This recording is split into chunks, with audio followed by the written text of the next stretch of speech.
Good evening, hunters. I am Winter, your facilitator for tonight's community plays of Kids on Bikes from Hunters Entertainment.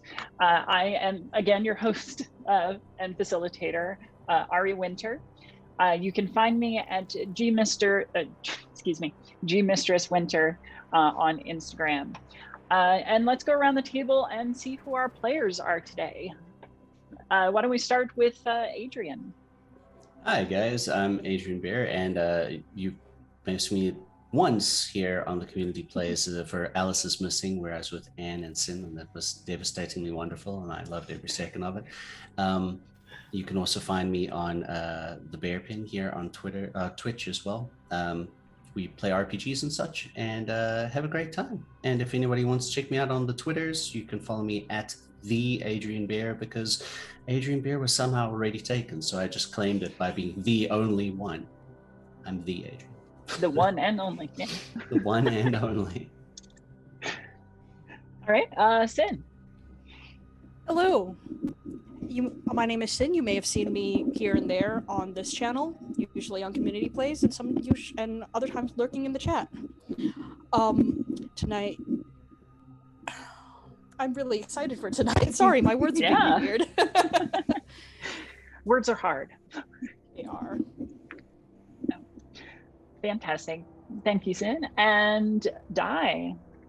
Hi, I'm Di. I'm new. You haven't seen me before. I'm very excited to be here. You can follow me on Twitter at DiChromaniac. That's usually the place that I'm most active. But yeah, I'm excited to be here. This will be a lot of fun. Glad to have you here. I'm glad for your first time. So, and then Anne. Hi everybody, my name is Ann Pierce. You'll see me here on Community Plays. I'm excited tonight because tonight I get to play. So getting to be a player character, so excited. You can find me on Instagram and Twitter at _AnnPierce_. Fantastic. Thank you, everybody. I'm excited to get this game off and going. But first, we're going to go into a little bit of intro from Hunters Entertainment. Hi, I'm Alex Hillman, Project and Community Manager at Hunters Entertainment, and welcome to Community Plays. This series will showcase an assortment of Hunters Entertainment games and members of our outstanding community. We'll have a range of one-shots and mini-campaigns where you take control. If you'd like to find out how you can get more engaged with Community Plays directly, be sure to join us on Discord and our Twitch channel.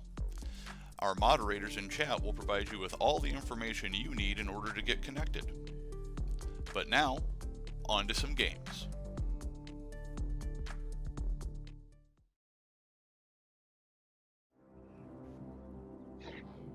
And welcome back.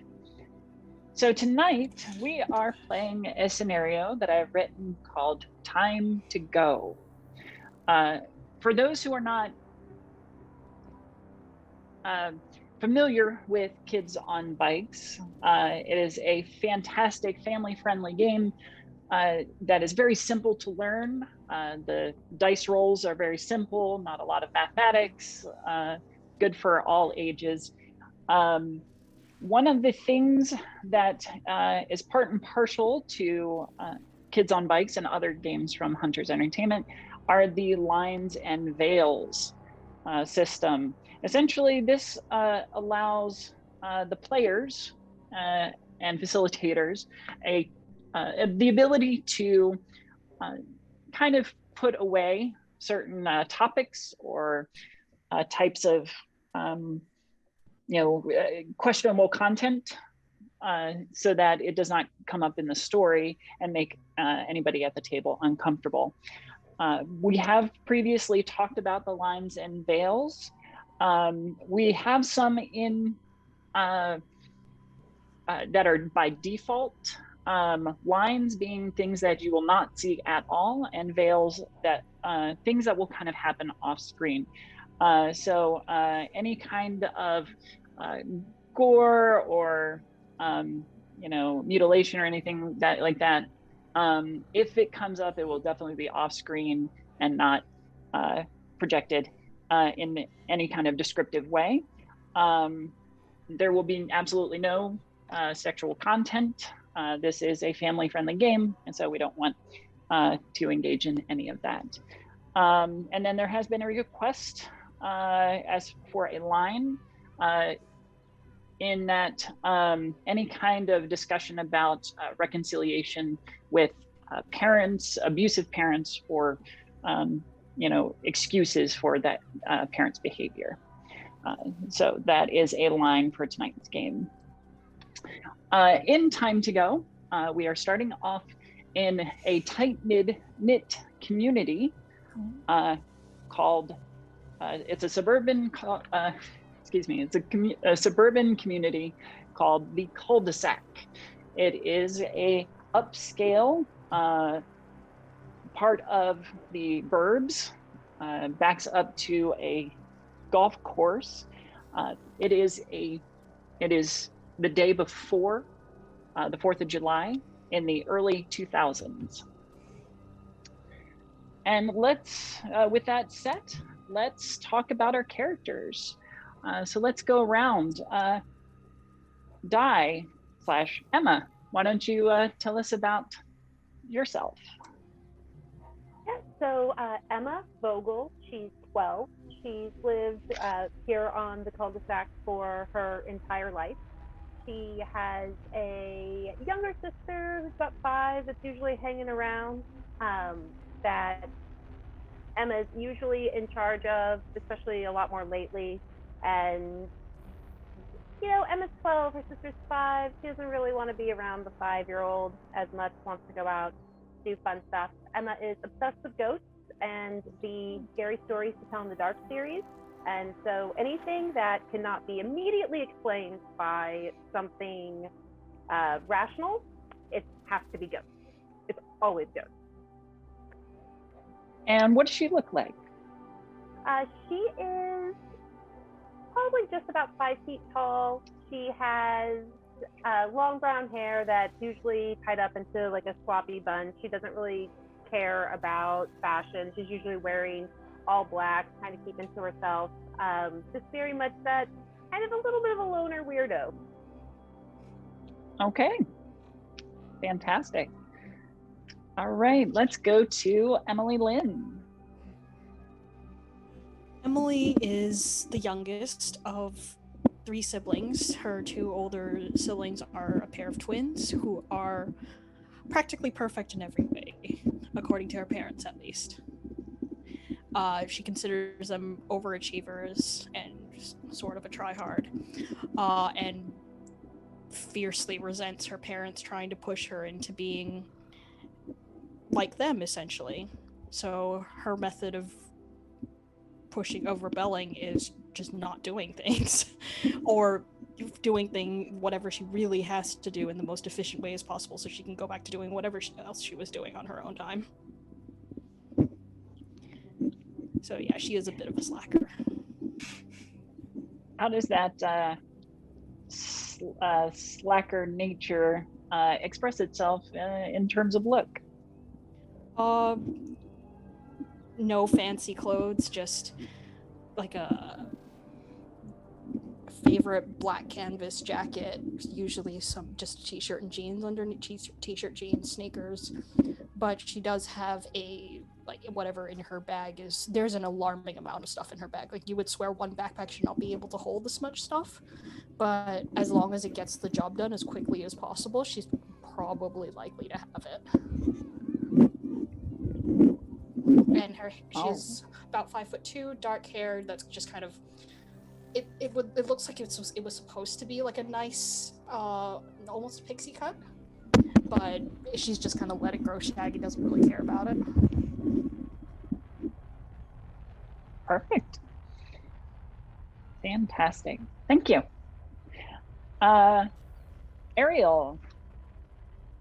Hi guys, my name is Ariel Darling, and so we moved into the cul-de-sac after my mommy married my stepdad, and he's the bestest. I love him so much. He's like always kind of been my dad, and I have a little brother His name is Chip. He's 2 years younger than me, but don't ask him about his name because it makes him kind of mad.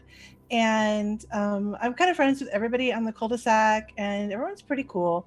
But so it's summertime, and in the summer, my family always goes to either Disneyland or Disney World. And so we're going to go to one of those, but I don't know which one we're going to go to yet this year. But I'm kind of a big fan. My mom's a big fan too, and my mom is kind of my best friend. She's cool. Her name is Wilhelmina. That was my grandmother's. No, her grandmother's my great grandmother's name. But everyone calls her Minnie. I love it. Does she dress as Minnie Mouse when you go to Disneyland? Why? No, I'm just kidding. Yeah, so she does. Yeah, and actually we buy the t-shirts and the sweatshirts, and we make sure, because we have annual passes for both places even though we don't live there, so we get all the annual pass stuff. So I have all the annual pass holder t-shirts and things, so I wear a lot of those and a lot of like casual shorts and stuff, because you never know when there's going to be an adventure or something. And that's kind of what I wear, a lot of pigtails and stuff like that, because you got to get your hair back because you don't know what's going to be happening. You just got to be prepared at all times. Of course, absolutely. And Ariel, what do you look like? I'm actually kind of just about average height and kind of average weight, and I kind of have like sort of mousy brown hair, but I have big brown eyes just like my mom. Big brown eyes. All right. And do you carry around that Disney style all the time? Oh, all the time, of course. Mm-hmm. Fantastic. Well, thank you, Ariel. And Johnny. So yeah, like my name's Johnny or whatever, and I'm like 13 now, and I'm kind of like one of the bigger boys in my class, but it's like no big deal because I'm kind of tall. But like they made me like captain of the swim team or whatever. But like honestly, wow. It's fine. It's like no big deal. I just got like real tall. People are like talking about it and stuff, but I'm just tall. It's all right, I guess. Spend a lot of my time in the pool swimming. I've got a bit of a tan. Folks say it looks good, but I'm like whatever.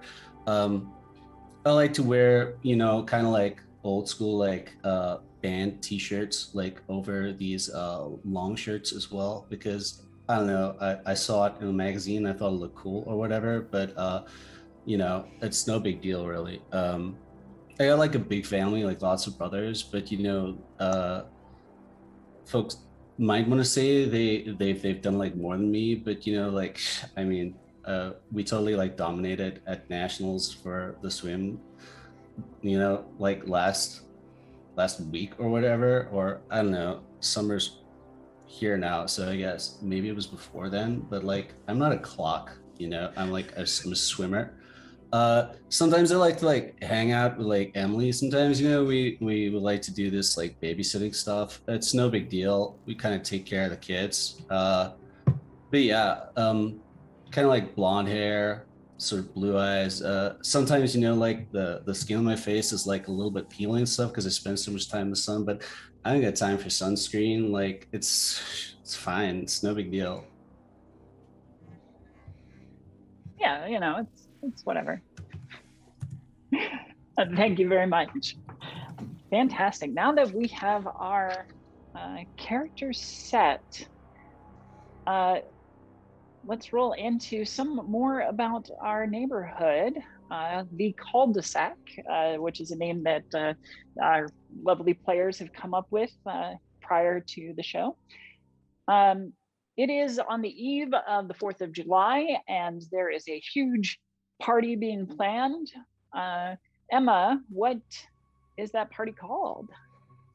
The party is called the Block Party Freedom Fest. Heck yeah. And what's your favorite part about this fest? My favorite part is that everyone's distracted so that I can like actually have 20 minutes to myself to go read or go explore and see if I can find a ghost or something and just be left alone. So you get to sneak off and do your own thing. I like it. Exactly. All right. And where do you like to sneak off to? What is your special place? I probably hang out at the special place, the abandoned caddy shack. Probably hang out there a lot. If not there, then I probably I still like hide in my room in like my closet, or not in the closet, but like in my room, and try and hope nobody finds me in there, even though it's completely obvious. There's 12. Okay. So you have the group as a whole has a abandoned caddy shack that they have spruced up into their kind of special hangout place. And quite recently, they had discovered a unique trinket. Emily, would you describe that for us? So when poking around the caddy shack, we found a weird-looking necklace. It's a nondescript, fairly plain silver chain with a weird bluish tinge, and has a teardrop-shaped amber pendant about the size of the top joint of your thumb. That's clear, almost flawlessly clear, and weirdly enough, kind of feels warm when you hold it for a little bit. Not sure if it's actually warm or it's just mind's playing tricks on you.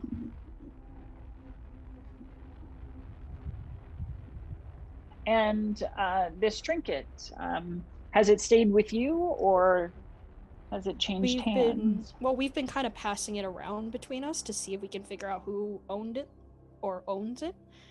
And I think Johnny has it at the moment, but nobody's, because he's got the swim team and the other sports inclined people to reach out to, but so far we haven't heard anything, or no one's said, hey, did you guys find a necklace or anything? So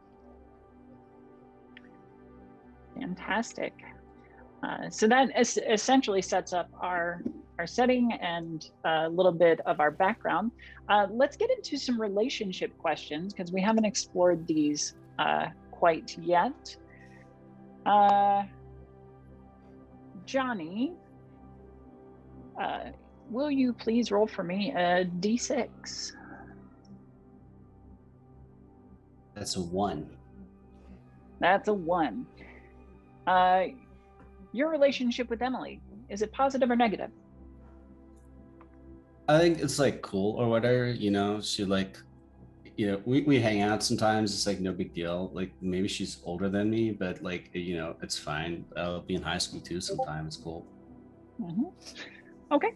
Would you roll for me a d20, please? All right. That was off the table. 9. 9. What is the kindest thing that Emily has ever done for you? So like, you know, I don't like show this to lots of people or whatever, because it's like, you know, it's just my thing, and it's not like got to do like sports or whatever or these kinds of things. But like, I have like a sketchbook and I like to draw. It's kind of the thing that I like to do a lot when I'm by myself. And you know, she like saw that and she actually said I'm really good at it, which usually people just say like I dress good or I'm real good at sports or whatever. So it meant like a lot to me that she saw like I had this talent that was not based on like sports or whatever. So it was kind of like a nice thing that she could like see a bit more of me, which, you know, I appreciate. It was cool. Awesome. So recognized your talent. That can be a very nice feeling. All right. Emily, will you also roll me a d6? okay. Sorry, grabbing my dice. Mm-hmm.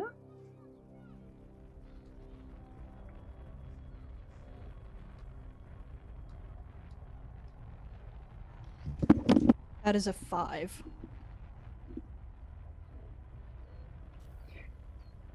Your relationship with Ariel, is it positive or negative?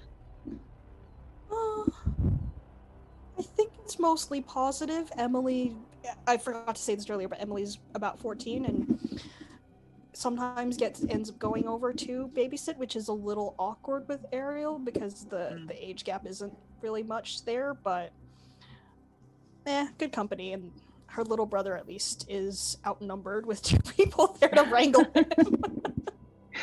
Absolutely. Would you roll a d20 for me, please? Certainly. It's a d12. Wing. Oh, natural 20. Okay. Oh, fantastic. What item or gift did Ariel give you that you absolutely treasure? Ooh, that's a tough one. I think she might actually have given me the Swiss Army knife that Emily keeps in her backpack because of the whole you should be prepared for any sort of thing. It's not a gigantic knife, but it has quite a few what are they called?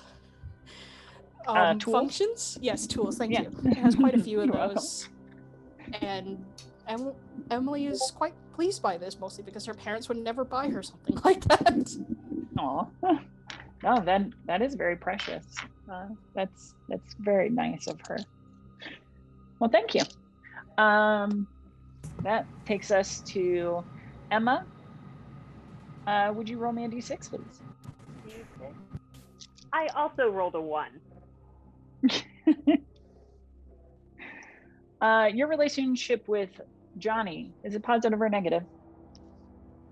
I feel like it's probably a little bit negative. My mom probably tried to get him to come over and babysit, and I was not impressed, since he and I are so close in age. I'm also probably not impressed with the whole jock thing. It just doesn't, we're just in 2 different social circles. Yeah. He's the jock, I'm more into the supernatural stuff, and we just don't really see eye to eye on a whole lot of things. Definitely don't have a lot of common ground or anything like that, yeah. Would you roll a d20 for me, please? 9. What is the most dishonest thing that you've seen Johnny do?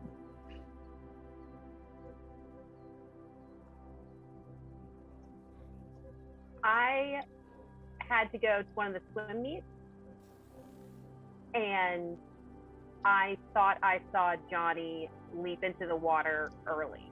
I think I saw him cheating. Oh. I think he's not, or his integrity is in question. Well, that's certainly going to cause a little bit of tension between you 2. Absolutely. Especially if he hasn't owned up to it, but that will be up to Johnny there. And that takes us to Ariel. Would you roll me a d6, please? It's a 5. Your relationship with Emma, is it positive or negative? It's positive. Okay. Would you roll me a d20, please? I got a 3.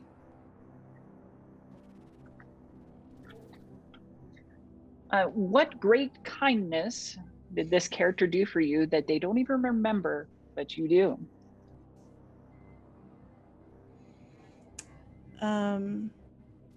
So sometimes I have like really bad dreams, and they're kind of scary, and I don't like them. And sometimes when I go to school, I'm kind of tired because I've had a really bad night and I've had nightmares. But there was like this one time where Emma was just sort of talking about like ghosts and spirits and stuff, and she was talking about how like in your dreams, whatever, because I mentioned dreams, but I didn't like tell anybody what it was about, but I mentioned it. And she said there's like a ghost in your dreams, like they can't harm you, they can't come after you, they can't get you. And you know, when I wake up and I've had a bad dream and I think about that, and I try to remember like what Emma said, that you know, in your dreams the ghost can't get to you. So I mean, she may not know that was that important to me, but it's something that I try and remember that she said to me. Yeah, and she'd be the expert considering she's, you know, all into the paranormal. Fantastic. Thank you. All right, to that end, I think that sums up all of our characters and background. So let's go into the meat of Time to Go. The summer night air is hot and dry, the breeze like sandpaper across your skin.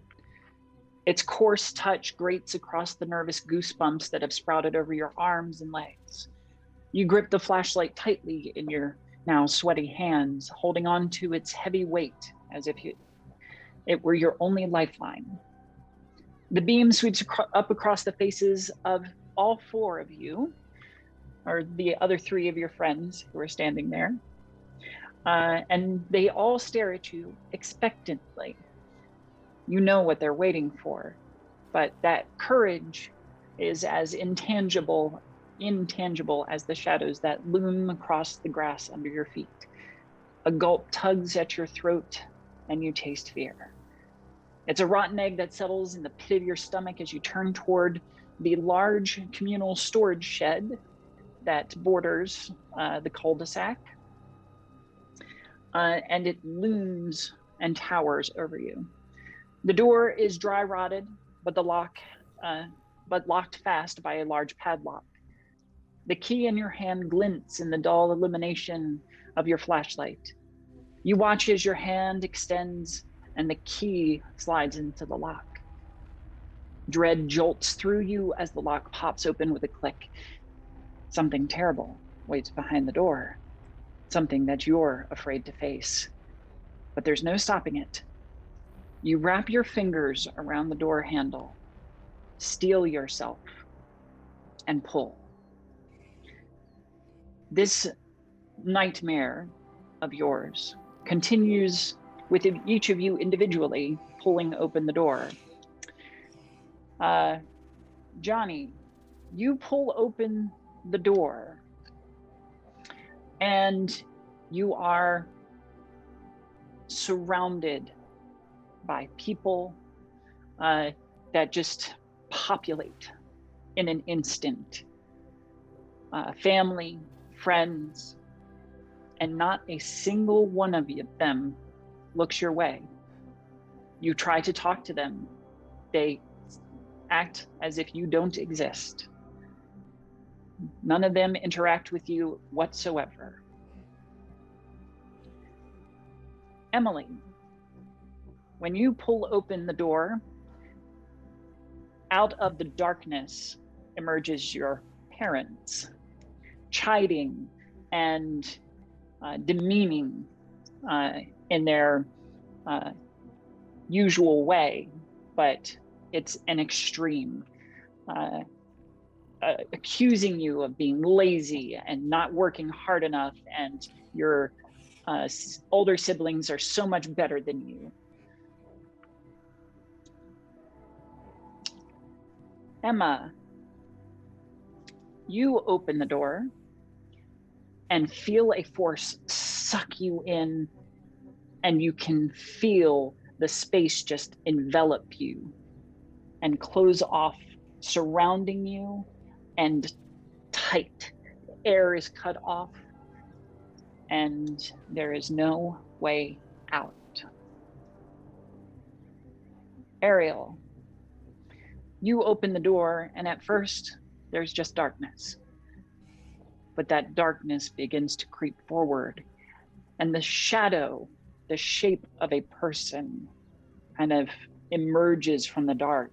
You can't see who they are. You can't make out any features, just this shadowy figure that looms towards you, reaching and grabbing, ready to pull you into the dark. You all wake with a start in your respective beds. As the nightmare settles into your subconscious, you remember that today is the day before the 4th of July. The cul-de-sac is setting up for a grand celebration, as has been tradition. The Block Party Freedom Fest is being set up today and promises to be a grand display of independence and freedom, promising the largest fireworks show the town has ever seen. What do you do?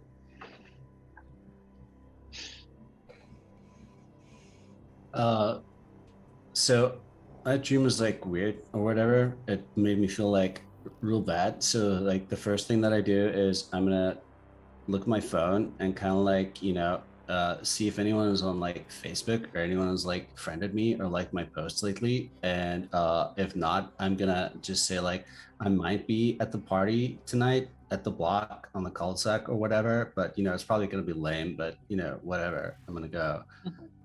And then I'm probably gonna go out and grab a quick swim because I mean it's summer, but I still gotta train and stuff. And then like maybe make my way over to like one of my friends' house or something. Sure. Who might be up that early in the morning to be on a very early version of Facebook, which had not yet become the social media monster that it is now, but was then a network of schools, and so all these schools connected through it, so that people could chat and such between colleges and high Johnny's schools. a bit of a trendsetter, so like maybe he made his profile like one of the first ones to become like available or whatever. Yeah. But it's not a big deal. Oh yeah, it's whatever. It'd be like AOL Messenger or something at this time period. Mm-hmm. Yeah. Nice. Pretty close. I'm probably awake. I'm probably first thing I do when I wake up is probably just run outside the house as quiet as I can and just go and like lay down in the backyard and just enjoy the open space of outside and the sunshine, and just kind of hang there until somebody else comes to grab me, whether my mom or my sister or one of my friends. Mm-hmm. Okay. Did you see anybody at home when you woke up? My mom had probably already left for work, and I'm just sort of assuming that my sister's inside and she'll come get me when she wakes up. Okay. All right. So you are laying out in the grass. Mm-hmm. All right. Emily, how did you react to the odd nightmare? Woke up, stared at the ceiling for a bit, tried to settle myself down a bit. What time of night is it actually? It's early in the morning, actually. So probably about, we'll say 7 o'clock. Okay, that's not too bad. A little later in the morning. Yeah. In that case, if it was screw it, I'll get up anyway time, then got up, went down, got dressed, got everything in her room organized. At least the bed at any rate, because that's where the parents check. Everything else just goes under the bed. Mm-hmm. Went downstairs, grabbed a bagel, left a note, and headed out. Did you see anybody at home, or because your parents are doctors, correct? Yeah, they probably, at least one of them is getting ready for a really long shift at the ER, because fireworks related injuries are not uncommon, especially when beer is involved. Very true. And either one or both of them are probably doing that, so we kids have learned just not to disturb them and let them go do their thing. But they like to know at least roughly where we are, so I probably just left a note saying going to friend's house, see you tonight or something, and then just grabbed a bagel and left before my siblings got up. Who are you going to see? I don't know. I'm probably just going to wander a little bit and see who else is up. Okay. Probably who is it? that was in the Emma, backyard. Emma, who's thank you. laying out in the backyard. Yes, I get the names I get the names confused easily. But if I knew that Emma has this habit, then I'll probably go over there and be like, poke. Sure. So you head over, and we'll come back to you and Emma. Ariel, what are you doing? I woke up and I grabbed my Winnie the Pooh and I'm rocking back and forth in my bed and I'm just holding on to him and I'm saying, he's not there, he's not there, it's not real. I'm awake, I am awake. And I'm saying all the things that the nice psychiatrist doctor told me to say. I am awake, I am awake. And I look over at my closet, which the door is open. It's always open. And I can see that there's nothing in my closet. And I put my feet on the floor. My bed is on the floor. There's no underneath my bed. Because if there's an underneath your bed, there can be something underneath your bed. So I put my feet on the floor and I can feel the floor and I'm just rocking back and forth and just telling myself, I am awake, I am awake, I am here, I am fine. And I'm saying it out loud and I'm listening to hear if I can hear my mom or Chip get up because they get up early. My stepdad gets up later, but I'm listening to see if I can hear my mom get up.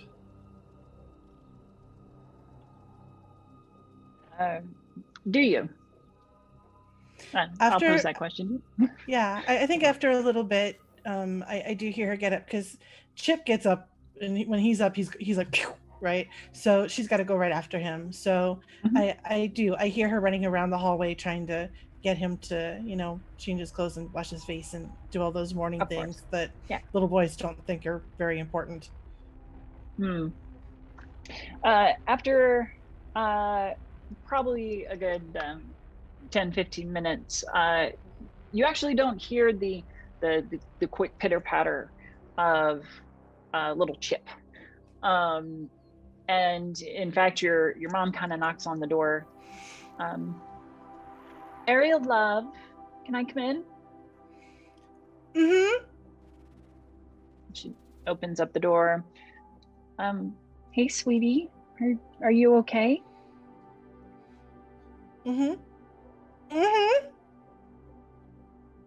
Are you sure? Can I get you anything? I just need a minute. I'm gonna change. I'll come down. Can we have pancakes?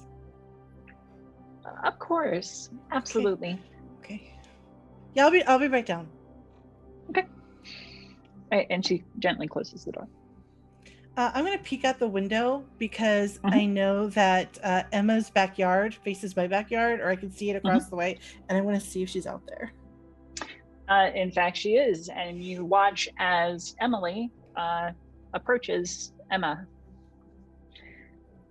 So going back to that portion,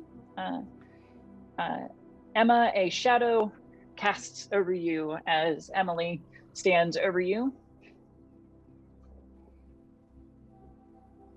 I've opened my eyes and like, hi, Emily. Worst nightmare ever. You too, huh? I flopped down in the grass next to her. Man, what was yours about? Parents, the usual bullshit. Ugh. Yeah. You? Mine, just suffocating, claustrophobia, can't breathe, stuck, all sorts of awfulness. But very blah. Ugh. Your folks doing anything for the party later? I don't know. Mom's probably working. I'm gonna try and see if I can get somebody to help take care of my sister. She needs man, I gotta go get her breakfast. Are your parents around? Do you have breakfast? Holds up like a bagel, tears it in half, offers a half. It's cream cheese, but it's food. I take the bagels, take half of it, eat half of it, and then the other half I wrap in a napkin. Like, yeah, I'll go put this inside for her and see if we can drag her somewhere. I heard actually that what's her name? The 15 one of the older kids is doing babysitting tonight if you want. I don't know how much she charges though. Nah, that's fine. Mom will pay for it. But yeah, she's like, what's her name? Grace, the one 2 doors down? Sounds good to me. Yeah, she's the one. She's offering babysitting tonight apparently because parents want to go have a few beers at the party. So they're dumping all the little kids there with movies and popcorn. Yeah, that'll give us a chance to go do something. We should go ghost hunting again. After we grab some food from the party. Well, yeah, food first, then ghost hunting. Yeah, we need to. I don't know what Ariel's doing with her brother, but maybe we can persuade her to dump the kiddo there too. Yeah, I mean, if they're letting all the kids go, I think that works. I think it was like anyone under 6 years old or something. Well, sounds perfect to me. Do you want me to wait for you while you go do that? Yeah, I'll go. I'll wake my sister up and like toss a bagel in her face and make sure she like brushes her hair and brushes her teeth. I'm trying not to be like a completely terrible caretaker, but I'm 12, so I like her ponytail, the hair's like barely brushed, and it's up in there, and I'm like, all right, come on, Susie, we're going. Time to go. You're gonna play with friends. Okay. Amazing. So when you so you go wake up your little sister, and during that time, Johnny, what are you doing? Have you finished your workout?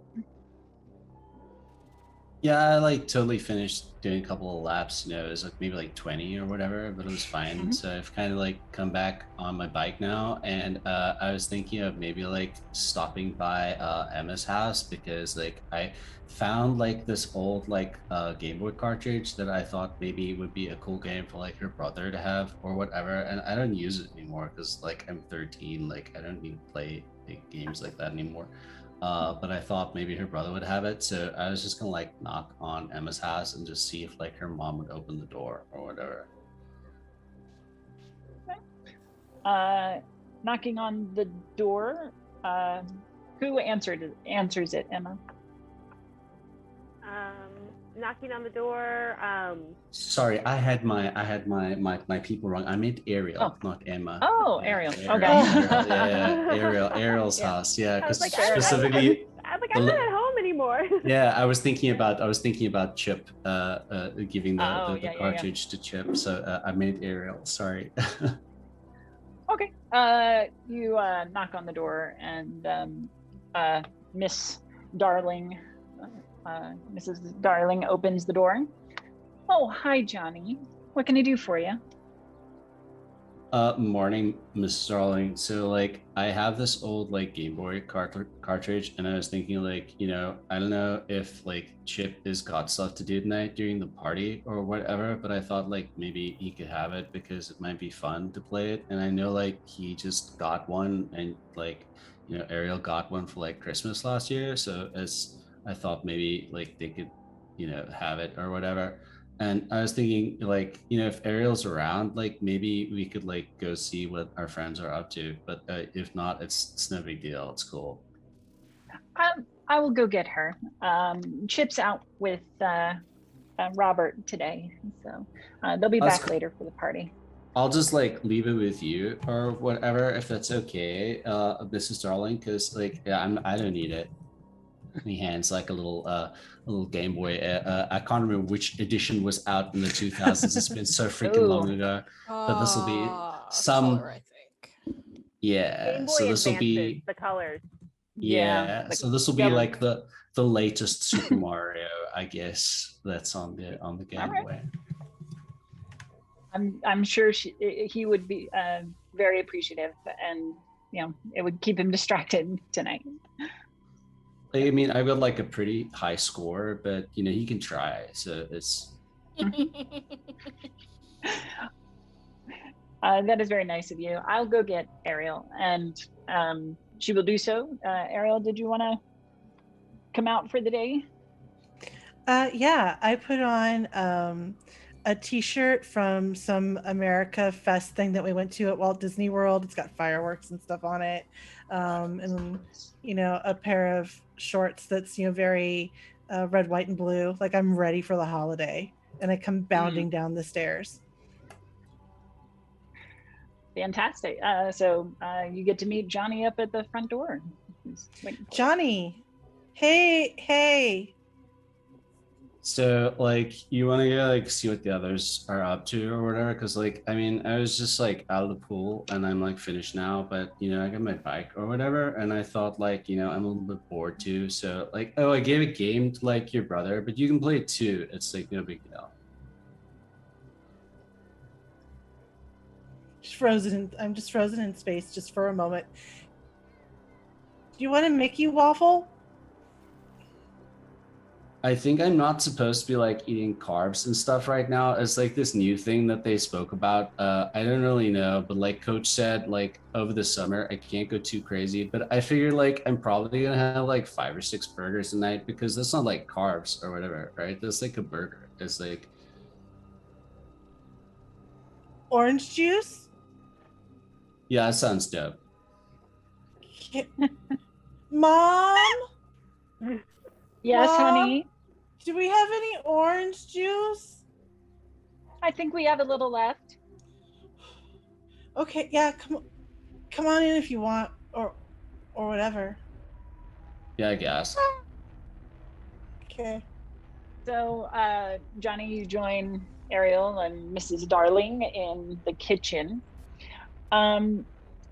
Both of you, your eyes are kind of drawn to the backyard and the looming structure that is the large community storehouse that is right behind the lawns of these houses, and are reminded of your previous night's nightmares.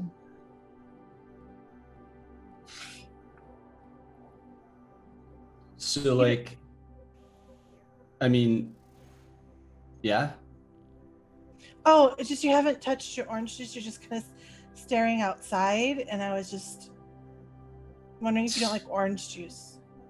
Nah, it's orange juice is great. Like it's good. It's like full of vitamin C. Like Coach says, we gotta get like all the vitamin C because it's good for you, right? And like I'm in the sun a lot. Apparently, it's like good for my skin or whatever. But I don't really understand how that works. But like, yeah, I mean, like you haven't eaten your pancakes, so like.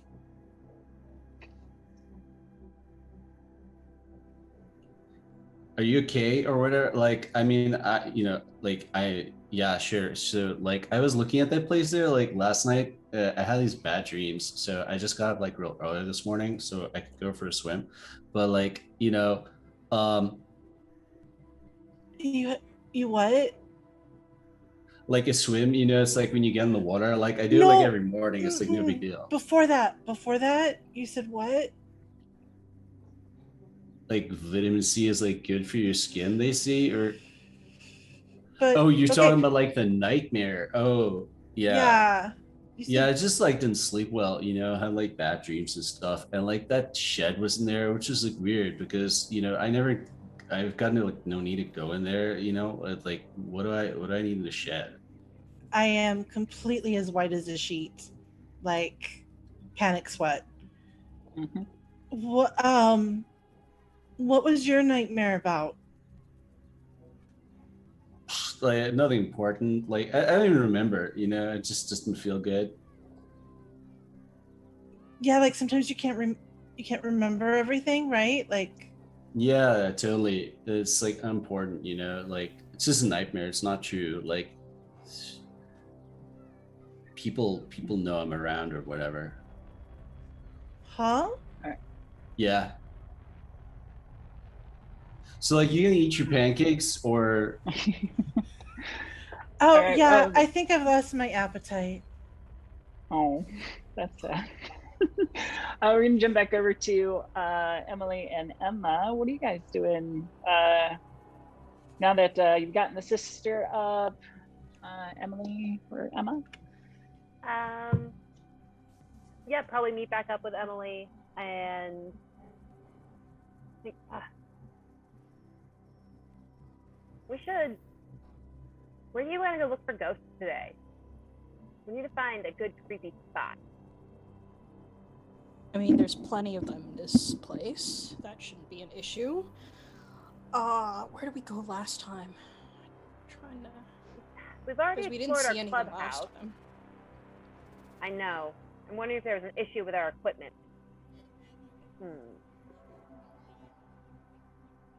I don't know. Let's go. We can just kind of go putz around the woods, I guess, and see if anything comes up there. You know, the woods. It's just sort of a bunch of trees along the golf course. It's not really a woods of any type. Yeah, there's sparse trees and stuff like that. We can though, always go as poke you around near the caddy shack. No. Yeah. I was gonna say we could just go poke around the caddy shack area. And sorry, Winter, go ahead. Oh, I was saying, gonna say that the community storehouse, while only recently renovated, or in the last couple decades, it hasn't been explored much. What generally is kept in the storehouse? Would we have a rough idea? So usually it's maintenance equipment, tools, and other things to repair houses in the area. For the 4th of July, however, that's where they store a lot of the tents and awnings and stuff that they'll put up for the various tables and barbecues. And supposedly that's where they store all of the fireworks for the next night's events. I mean, you go try and steal some fireworks. That won't be hard. The storehouse, I don't think the last time they did anything with it was before any of us were born. Yeah, I mean, it's so creepy though. Yeah. I don't know. Do you get bad vibes? I got it's just not so much bad vibes, as more like the older kids hide out behind the storehouse and smoke and stuff, which, given that there's fireworks in there, is probably a really bad idea. You know, that is a bad idea. We should go liberate the fireworks. We should keep the fireworks safe. We're doing the community a service. Come on, let's go. And I drag her arm and start running down. Okay. And you're going like straight to the storehouse? Straight, yeah, I'd probably grab my backpack. It doesn't have a whole lot in there. It's got like a flashlight and a book. I'm like, come on, let's go. Okay. Okay. At this point, along. yeah, just gotta be dragged. At this point, both Johnny and Ariel, who are still kind of glancing out the window at the storehouse, will see Emily and Emma bolting for the structure. That's probably not safe, right? Should we?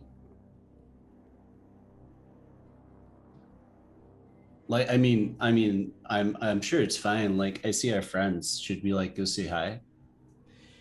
Mom.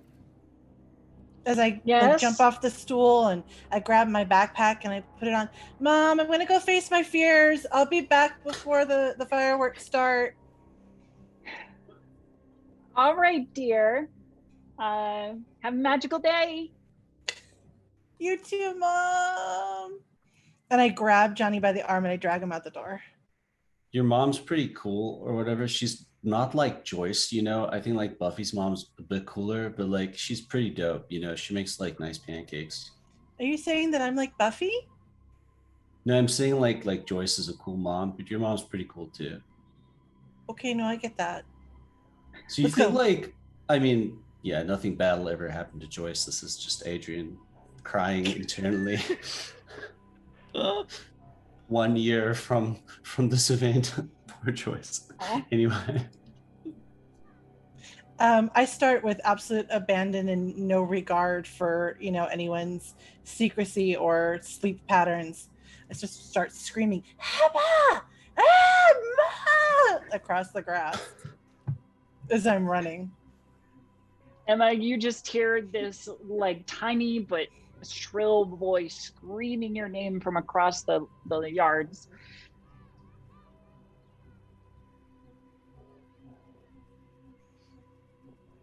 Emma!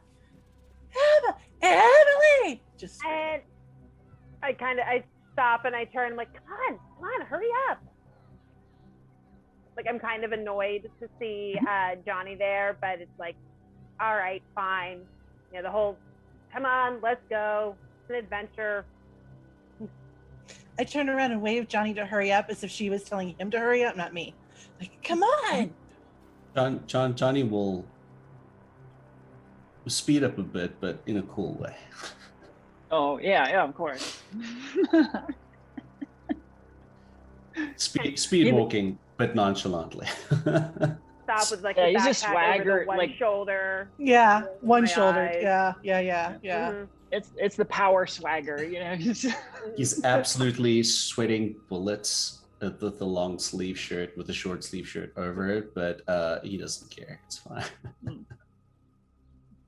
All right. So you all meet up in front of the storehouse. Does it look like it did in our nightmares? It Or does. does it look? I mean, obviously, in your nightmares, it's a lot darker and much scarier at that point.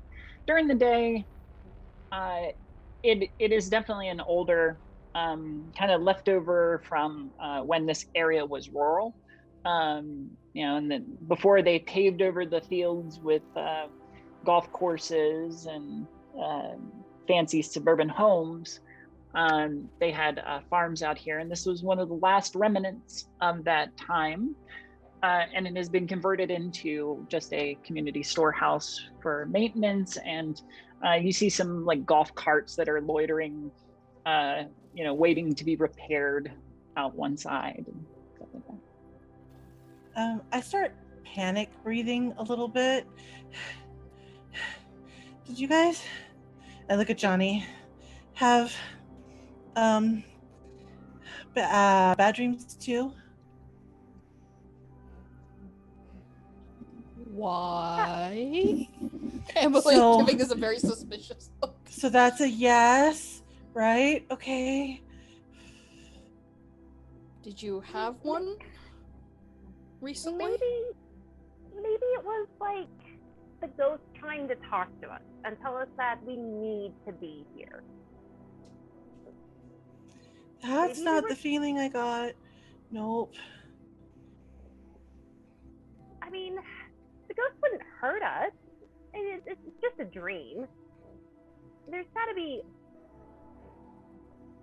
Wait, so you're saying that all of you saw this shack in your dream? Yeah, it was like no big deal, really. It was just like a shack, It's just like a dream or whatever. But it's all good. Like, we're here. It's like daytime. We're fine. I'm sure we're fine, right? No, this is like the best evidence I have that there are ghosts and they're talking to us. And like I reach in my backpack and pull out like a little notepad and a glitter pen, like a bright blue glitter pen, and I start making notes about the ghosts and like how they're talking to us in the dreams and how it all has to be involved with this shack right here. The shack is haunted. Yeah. Wow. I start muttering under my breath, I am awake and I am fine. I am awake and I have friends with me and I am fine. Just over and over again under her breath. So, like, if you want, like, I mean, you can like totally hold my knife or whatever, because like I was in the scouts, it was like no big deal, but maybe it'll make you feel better. Like, Well, usually I hold my Winnie the Pooh, but I'll take the knife. Yeah, it's like a magnifying glass on, and like it's got this little saw, which is pretty cool. But I've never used it. But like, I suppose you could or whatever. Like, I use the screwdriver sometimes. But yeah, I mean, you can hold it. It's fine. Okay, thanks. While this Thanks. conversation is, Question while this mark. conversation is, yes, give the terrified 11-year-old a knife. What could possibly go wrong? It's fine. It's fine. It's all fine. Johnny is rebellious brain, and same cool brain. Yeah. under pressure. It's all fine. It's all fine. She's an old 11. It's fine.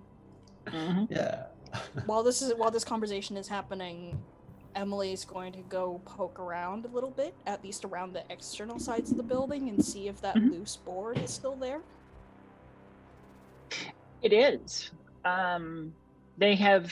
They've neglected this place, even though they use it fairly frequently.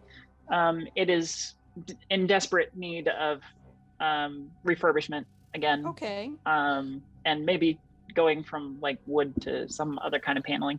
But yeah, there is a loose board. Okay, I figured there was like a little shed or something out the back where they can keep just like gardening tools and stuff. Not that anyone ever uses them. But from that, you said this was like an old barn kind of setup? Yeah. Mm-hmm. In that case, there is a hayloft. And that's Yes. probably where the teenagers go to smoke. Which, again, brilliant idea, but then again... but We just gave an 11-year-old a knife. We really can't. Yeah. But A what I panicking 11-year-old. what I figured is there's probably some degree of like boxes or whatever that people use to climb up and get into the hayloft from there. Mm. So that's probably an easy entry point to the building as opposed to like squeezing through a tiny ass gap or something. Sure. So the hayloft has these big wooden doors that are closed. You can, or it is possible that have them pulled open and then squeeze into the hayloft. So yeah, if I can find some sort of, I guess boxes or something to climb on, because I'm not all that tall. Sure. Can we just climb on Johnny? Can Johnny hoist us up? I mean, like, Possibly. yeah, I'm pretty strong. Yeah. You can like stand on my shoulders. It's like no big deal, like. I mean, he just grew 6 inches. He can toss us Yeah. up, right? Like they were saying, how many like, are maybe you 6.5, lifting? One or but, two? 2 people, 1 person? Johnny's not one- very smart, so he's gonna try for 2. Oh, okay. And I Good. think this is a brilliant idea. The quicker we get in, the quicker we get the fireworks, and I get more data. Great. Before we do anything, I'm going to gently lean over to Ariel and close the knife blade. Great. Is there a lock on this door? Yes, there is. Is it like a So padlock? there's a lock on the main door, but as far as the hayloft door, no. Well, they're busy doing that, and after she closes the knife, I'm just gonna open up the nail file and start to work on the lock. Oh, okay. Because one time we got locked out of our cabin at Fort Wilderness, and I learned how to pick a lock. That is a good skill for an 11-year-old. Nice.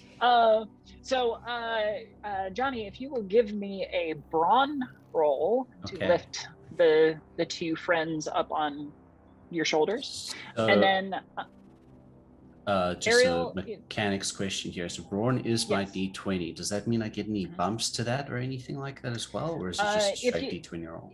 if any of your strengths are associated with your strength or your brawn, then maybe. Oh, Probably not. You're a teenager. You get +1 to fight in brawn. There you go. Well, that's helpful because that's a 7. Oh, A 7. Okay. You managed to get one of them up, but getting the second one is proving difficult. we've probably sent Ariel up first. If anything, Well, because she's the Ariel- smallest and lightest of everybody. Oh no, she's busy. That's right. We were like, where is she? yeah. And she just disappeared. She disappeared because she was working on the lock. Either that or Emma's gone up first and she's so gung-ho to get into this place. Yeah. Ariel, what skill are you using to pick the lock? Are you just naturally gifted with it, or you figured out the mechanics? I mean, we had to do it before to get back into the cabin. So I've done it before. I kind of remember how we did it. Excuse me. Okay, so give me a brains roll. Well, that's a 7. Okay. The rolls tonight. I know, yeah, they're Never trust going roll great 20. already. Never trust roll 20. So the lock is proving difficult, but you've got a tumbler. You felt a tumbler shift in it. Might take a little bit more work though. So if both of you want to try to give me the same roll again, and we can try to get a success. I feel like Johnny is desperately trying not to like drop Emma after getting Emily up, Mhm. because he's trying to play off that he did 20 laps relatively quickly this Mhm. morning, so he was actually, and he didn't really eat breakfast because he doesn't actually understand what coach was talking about with carbs, so he doesn't know what he's supposed to eat anymore. Yeah. Sure. He's trying to play that off. It's even worse. It's a 4. Also remember that you do have adversity tokens. These can add +1s to your final result to maybe bump you up over the edge of the difficulty. And you said you had a 4? I think he's got real low blood sugar this morning. Yeah, so how does that affect you? How does that affect Johnny? I feel like at this point, Johnny's so we managed to like maybe get Emily up, but like he's trying to get Emma up now, and she's like maybe try to get up there, and Johnny is very, very slowly in the point of wobbling over and maybe just about to fall over and collapse because of the low blood sugar. He should have had that orange juice. I Should have had suggest, that orange juice. I feel like Emma would have probably been like, I need to get up there right now, so she's probably the one in the loft. And Yeah. Emily is heavier than Emma, probably. By a little So bit. Emma, so who did you put up first again? It was Emma? Who would have gone up first, Emma or Emily? Yeah. Most likely Emma. Probably me. I Emma. probably Okay. got here So right now. Emily is now currently on my shoulders. Emma is on your shoulders, like reaching up to grab the thing. Emily's trying to climb up Emma to the loft, but it is just causing so much chaos that you begin to wobble, Johnny, and start to lose your grip.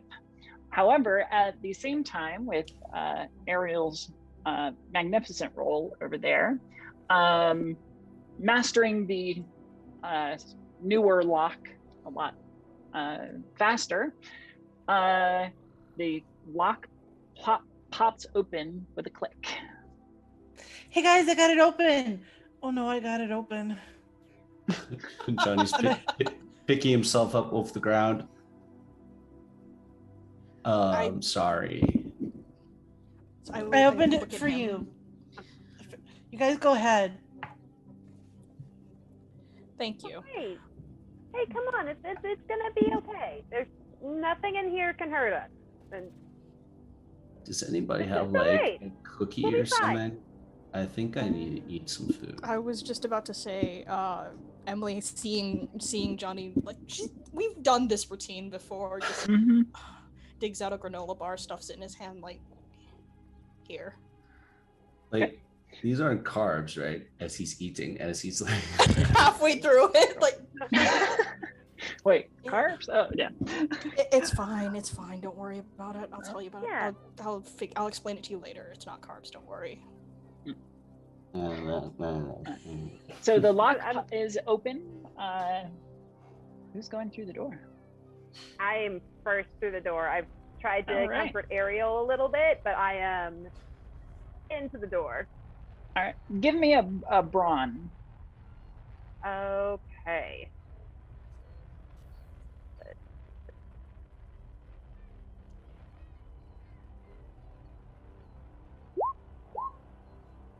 Six. That So sorry for failed rolls. You do get adversity tokens. So Ariel, Johnny, and now Emma, please take one. Emma,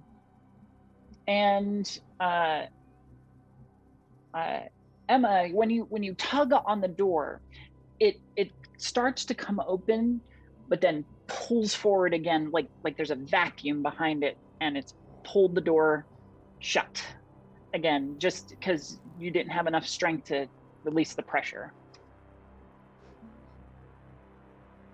I sort of take a step back, and I'm, okay. There's something in here. I don't. Can we, Johnny? Are you done with that? Can you try? You're stronger. You're the strongest.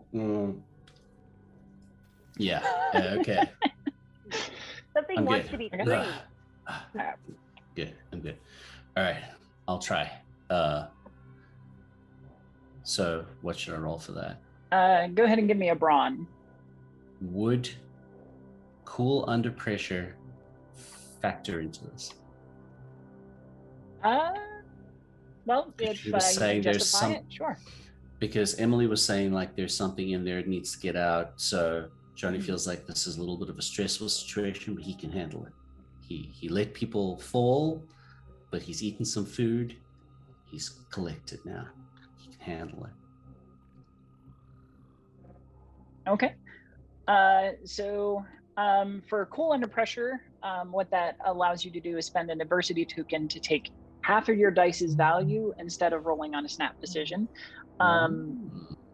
So essentially, if you're defending yourself or having to make some sort of kind of save against whatever's happening, then you can spend an adversity token to just like take half of whatever the dice is. Okay. Understood. Yeah. Understood. Well, let me make a brawn check there. Yeah. That's much better. That's a 15. Oh, fantastic. So you not only are able to pull the door open, but also stand against the pressure that is released. The pressure behind the door of the community storehouse knocks you back a step, but because of your just physique, you're able to weather it. The force that is unleashed billows out like an invisible smoke, hot and thick. Following on its heels is a crackling black miasma of energy, like fire spreading across the surface of not only the grass at your feet, but the barn, the sides of the barn itself. Strange things begin to happen where this energy touches. The grass shifts as if it has been planted differently in a different direction or a different type of grass. The storehouse's walls seem to phase in and out and glitch, almost like a video game. The energy spreads out slowly from the doorway, creeping towards you. Guys, I think- this is a portal. Grab Yeah. Emma and start dragging her back. Yeah, I'm Supernatural. I'm trying to get like further into like this is gonna bring us to the ghost. I've just grabbed Emma by like the scruff of the neck and start hauling her backwards. Like, no, we are not dealing with this. No. And I am I'm full cartoon gonna- style, like legs in the air, trying to get there. Yep, I think I should. I'm gonna close this door, guys. This is like I have some outer limits kind of stuff right now. Just opens the door, closes it again. Just looks inside. Nope. Close it. Yeah, Johnny's completely trying to close the door and back the hell away from it. Okay, so the energy is consuming the door as well. Do you want to touch it? If I can break free of Emily and scoot past Johnny, absolutely. Well, that would come up to a conflict roll between you and Emily, who's holding you back. You would need us to roll. So if each of you would give me a brawn to see who is stronger, or I can also do flight if you're trying to like kind of wiggle out of a hold. While they're doing that, I'm gonna. I'm awake. I'm okay. I'm awake. I'm okay. I will face my fears, and as they're fighting, I'm just gonna walk straight for the door. Oh, for fuck's sake! Really? I got a 7 as well on my check. So okay, I so think we're you two even. you two are struggling against each other, and Emma's almost slipping past, but Emily managed to Yoink keep her a back grip. in time. So you were kind of at a standstill. Emma's kind of pulling Emily forward, but not breaking free. However, amidst your fight, you don't realize that Ariel has stepped forward and into the miasma. Ariel, will you give me a grit, please? Oh no. Okay.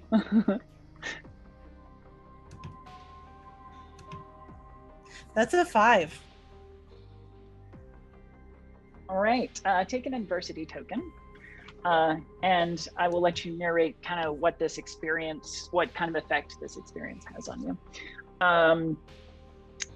When you touch the miasma, the rest of the world seems to wash away. Like the shed, your friends, they all vanish. Replaced by a huge expanse of park.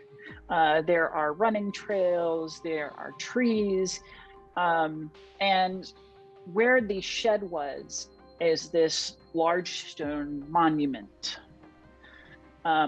You see people starting to populate the park, doing various activities. In particular, you see like some people running along the trails. You see some people camped out on the park.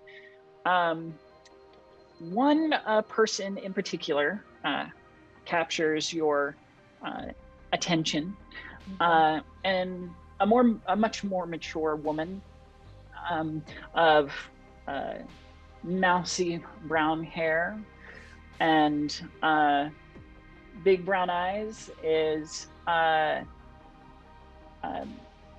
writing, is sitting on a park bench, just kind of scribbling so dedicatedly in a notebook, and occasionally she'll and keep writing.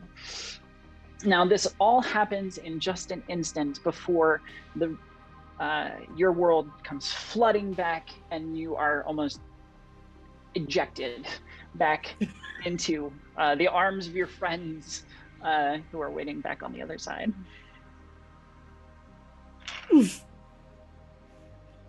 I've still got one hand, like, grabbing him. I'm just looking at her.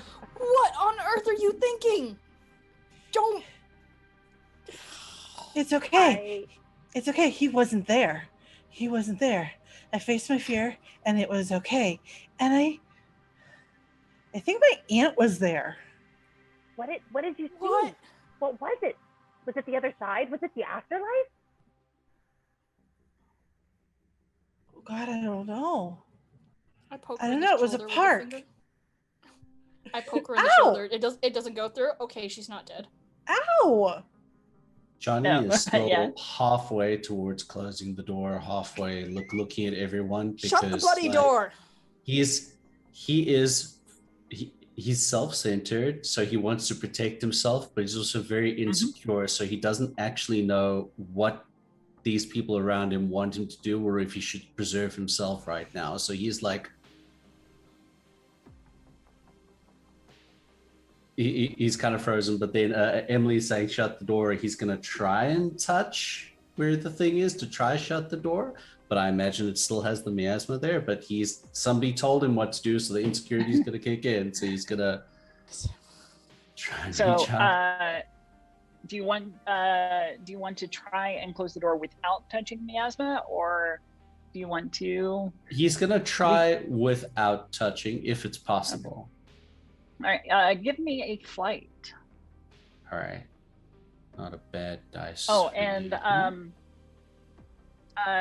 going back to Ariel for your grit roll, it wasn't quite the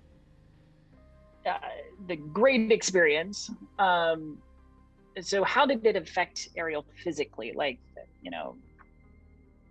what? How did it make her feel? I feel really nauseous, and I'm kind of regretting the extra M&Ms on my pancakes. Oh, that was a bad idea. Also take an adversity token, please. And then what'd you get, Johnny? I got a 12 on a D12. Wait, hold on. Sorry. Wait. Fight, right? Yeah. Oh no, flight. Sorry, I rolled the wrong one. I rolled the D12, not the D8. Let me just roll the D8 there. Okay, I got a 6 on the D8. So spending adversity tokens gives you bumps. Can you spend more than one per roll? Yes, you can. So if, for example, I wanted to spend all 3 of these, it would bump that 6 up to a 9. Mm-hmm. I'll do that. I don't know if that's good enough, but we'll try. Okay. Yeah. So how? Using the mistakes from the past, and such. How does that help you snatch the door closed without touching the miasma? So, sometimes when I have to do training and stuff or whatever, it's been one of those things where the coach has been trying to explain little mistakes and stuff that I'm making when I'm doing the butterfly, and that's super technical, and you have to be real fast and real good at it. So I'm good at being precise in movements and stuff, and I'm good at being quick on my feet. So just having all these skills and understanding how these things work and bodies work and all of that, I can just grab in the right position very quickly and pull it closed. So quick and accurate.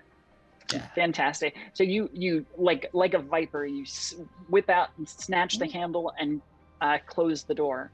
You step back, not touching the miasma, which is still spreading at a snail's pace across the surface of the shed and across the grass, reaching ever slowly toward the houses surrounding. On top of that, as all of you begin to take in the situation and take in your surroundings, you begin to notice shadowy figures, silhouettes, if you will, of people spread out across the yards and in the immediate area. Each of them seeming to do something slightly different, moving independently, not taking any notice of you, at least through your perception. But they are multiplying slowly. Are they, can we see distinct facial features or clothing, or are they just sort of shadows? They're very much shadows, people made of smoke. Okay. Oh my gosh. Can you see them? Do you guys see all the ghosts? Oh, this is no, these are ghosts. Some X-Files stuff going on right now. I'm not gonna lie. It's You need to go now. I've got one hand on either of the girls and just trying to back up as much as I can. I know Emma and I are still in a lock, but I'm trying to keep them away from whatever this stuff is. Yeah, I've probably resigned myself to not touching the miasma, and I'm just so excited about all of these ghosts that just popped up. Oh my gosh, I've been right all along. Vindication. This is proof. So yeah, let I think we can like go. I'm just gonna like send a text to like my dad and mom or whatever, because my brother gave me like this flip phone thing. It's like not a big deal, but you know, it's kind of new. But I can like, so he has literally one of those clamshell flip things with a little keyboard on. Yes. Feel Early that so hard. 2000s. I know that phone.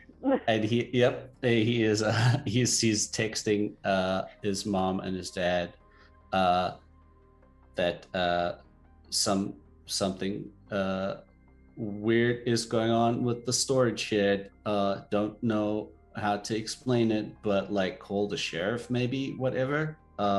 Real strange. I don't know if mom and dad will respond too much to that, because they're both real busy. Like mom is strangely enough, just like Emily's mom, she's also a doctor. Dad is a lawyer, so they are very motivated, busy people. Mhm. Whether they're going to respond or not, I don't know. These figures are ignoring us? Or they don't seem to notice us? They don't seem to notice you or pay attention to you. Is there one close Like- by? There is. What are they doing? Do they appear to be going through any like actions or? Yeah, they're each moving individually. Some of them are moving at faster paces than others. Some are stationary in various poses. Give me a brains. Me? Yeah. I will Sure. definitely try to touch the one that's closest to me while she's pondering. 7. 7. It's just disassociated enough that you can't quite put the picture together. Taking an adversity token, but they don't seem to be sinister. Just doing random things. And Ariel, you reach out and put your hand against / through one of them. As your hand kind of pushes through the smoke of their form, it's warm, much like very warm, but doesn't seem to disturb them any. Ew! Pull my hand out. Tell me everything. What do they feel like? Are they cold? I heard ghosts are cold. It's like warm. It's gross. It's like when Chip pees in the bathtub. It's nasty. Can I reach out and touch the closest one as well? Sure, you absolutely can. And you get that same feeling of warmth. And you It's like the like a necklace. texture Johnny, or like a Johnny, grab the residue? necklace. Yeah, I like. Do you want me to like hold the necklace and like touch one of them? Like, are I you grab okay them- though? No, Like, you I'm not want it? okay. None No. of this is okay. I mean, like I- you kind of, I don't know. He'll take the necklace off and put it in your hand, but like you got like thrown out of the barn thing. Like, what do you mean you saw your aunt?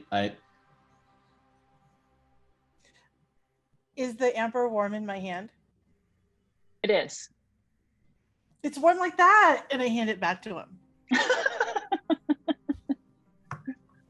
Is there more of this miasma still coming out of the storehouse doors? It is, and it's seeping out almost like a slow burning fire, or is like slow seeping water, like creeping across the ground. Is I'm looking for like ectoplasm or any sort of like residual like on my hands or anything. I'm going full Ghostbusters. Ghostbusters? Sure. Absolutely. You don't. Yeah, your hand is completely clean. No, well, as clean as it was. Yeah. Sure. Since Johnny mentioned my aunt, or that I mentioned that the woman looked like my aunt, Can I roll my brain to see if I can put that together? Sure, absolutely.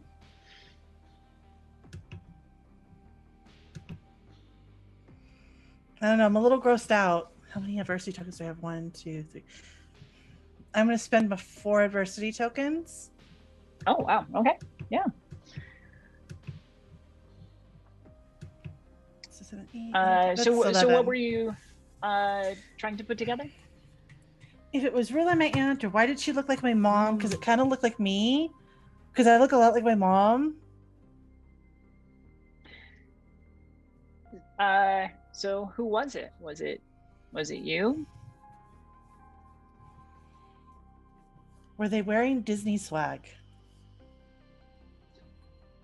Yes. There was a little pin on their blazer. Do I recognize the pin? It is a 25th anniversary Disneyland Paris pin.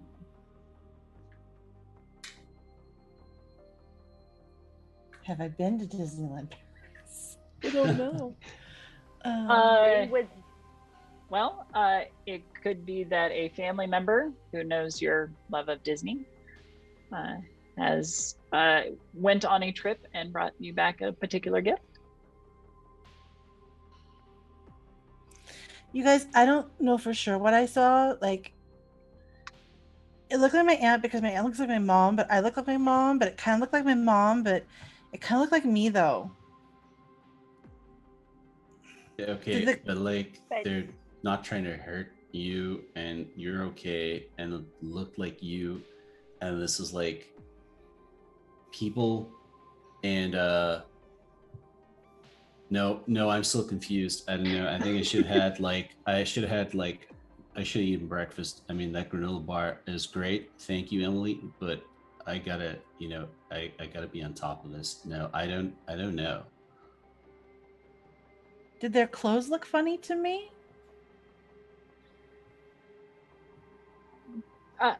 Nothing too out of the ordinary, no.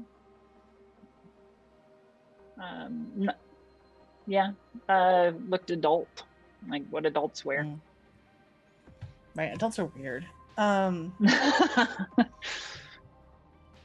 fast is this stuff spreading? Is a question of mine. It's a slow seeping, kind of like somebody's left the hose on inside the shed, and it's like slowly creeping forward. So it's not super alarming, but it's alarming. Yes. Eventually, you imagine that it will actually reach the houses at a certain point. What was your idea? I would like to remove one of my shoelaces from my shoe. Okay. I want to tie it around one of my glitter pens, the green one. Okay. And I want to toss it into the miasma and see what happens, and like try and like pull it back, kind of like I'm fishing with the pen. Okay. You tie it off and toss it in. You see the miasma like start to consume it. Do you leave it there? I'm gonna let the entire pen disappear before I try and pull it back out. Okay. If the entire pen will go. Yeah, you wait until the energy has completely surrounded the pen, and it vanishes, even beginning to crawl up the string. Perfect, and I yank it back out and investigate my pen and see if it looks the same. The pen is gone, as well as the end of the string. Oh, wow. But she came back. The pen didn't come back. Pen went to the miasma on the end of a string, and I'm sitting here, I'm trying to put my shoe back together, and I'm thinking, well, maybe it has to be something alive. Does anybody have a cat? We can test it for the cat. Absolutely bloody not. Fair. I mean, Then like, I guess we got to go back in.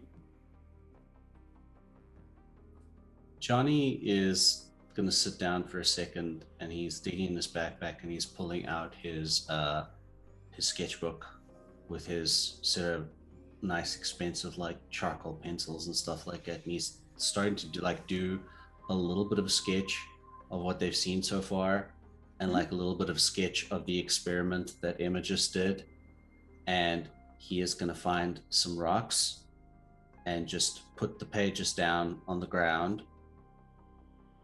so that if anybody comes, and he's going to draw one more, like a little interpretation of them going into the barn thing together, and also put a rock on top of that. Like, this is just in case like we like die or whatever, then people can like see what we did, but like we can totally go back in. It's fine. We could also just write a note.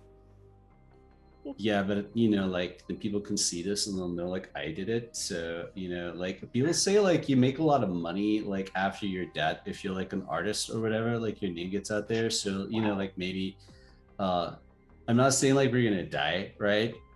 But like maybe we're like the pen. Maybe we just come back like naked or something, like our clothes are gone. You know what I mean? But if the pen came back naked, then we would just be all covered in green ink. I can't come back naked. This is a vintage t-shirt. But well, you already went, and you came back clothes. Yeah, she did. You got That's a point. true.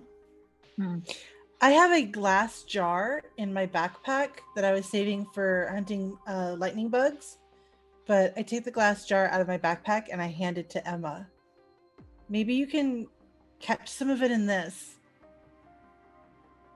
Yeah, I unscrew the jar and I hold it up to like the edge of the miasma and see if I can scoop it up, like if it's a liquid. So you put the jar down against the edge of it and wait for it to kind of like see if it'll spill into it. Yeah. The energy begins to almost eat away at the glass. Are you gonna continue to hold it there? I'm gonna kind of look at everybody real quick and say, well, Ariel came back and I touched my hand into the miasma. Okay. Go ahead and give me a grit roll, please. Okay, and Time to get them grits. Yep.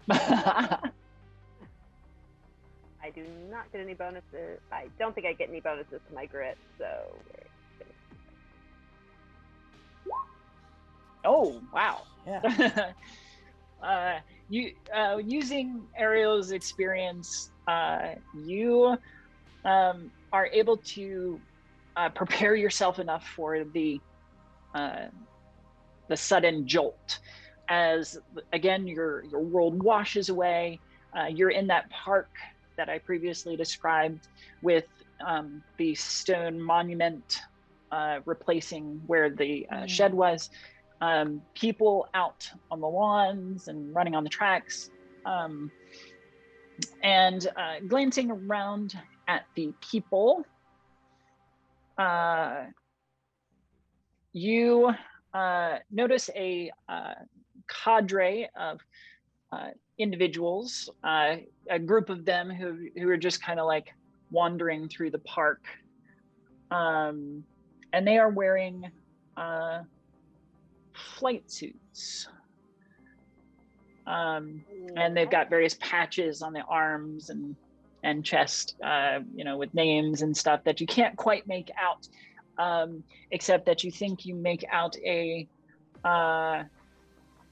patch with a spaceship, like a rocket ship on it.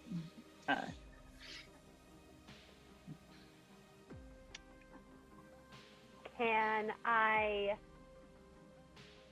look at can I like turn and like sort of look at the monument and see if I see any writing on it? There is a plaque on it, a bronze plaque. But before you're able to really like focus in on it, the world snaps back. Guys, I was wrong. It's not ghosts. It's space ghosts.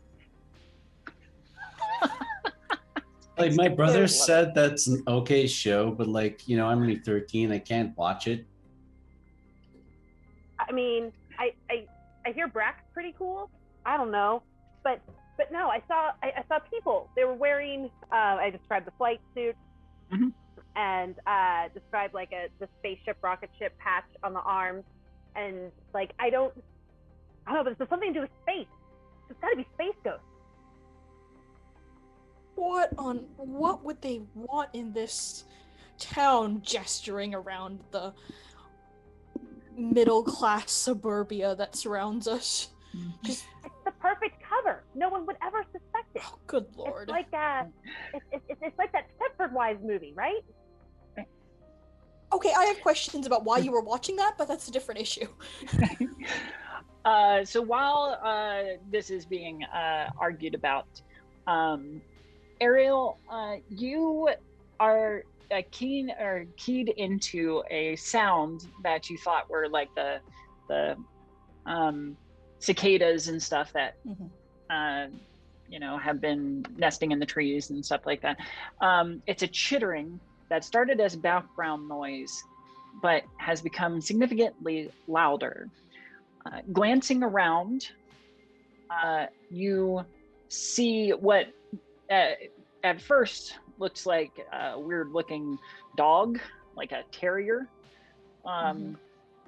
But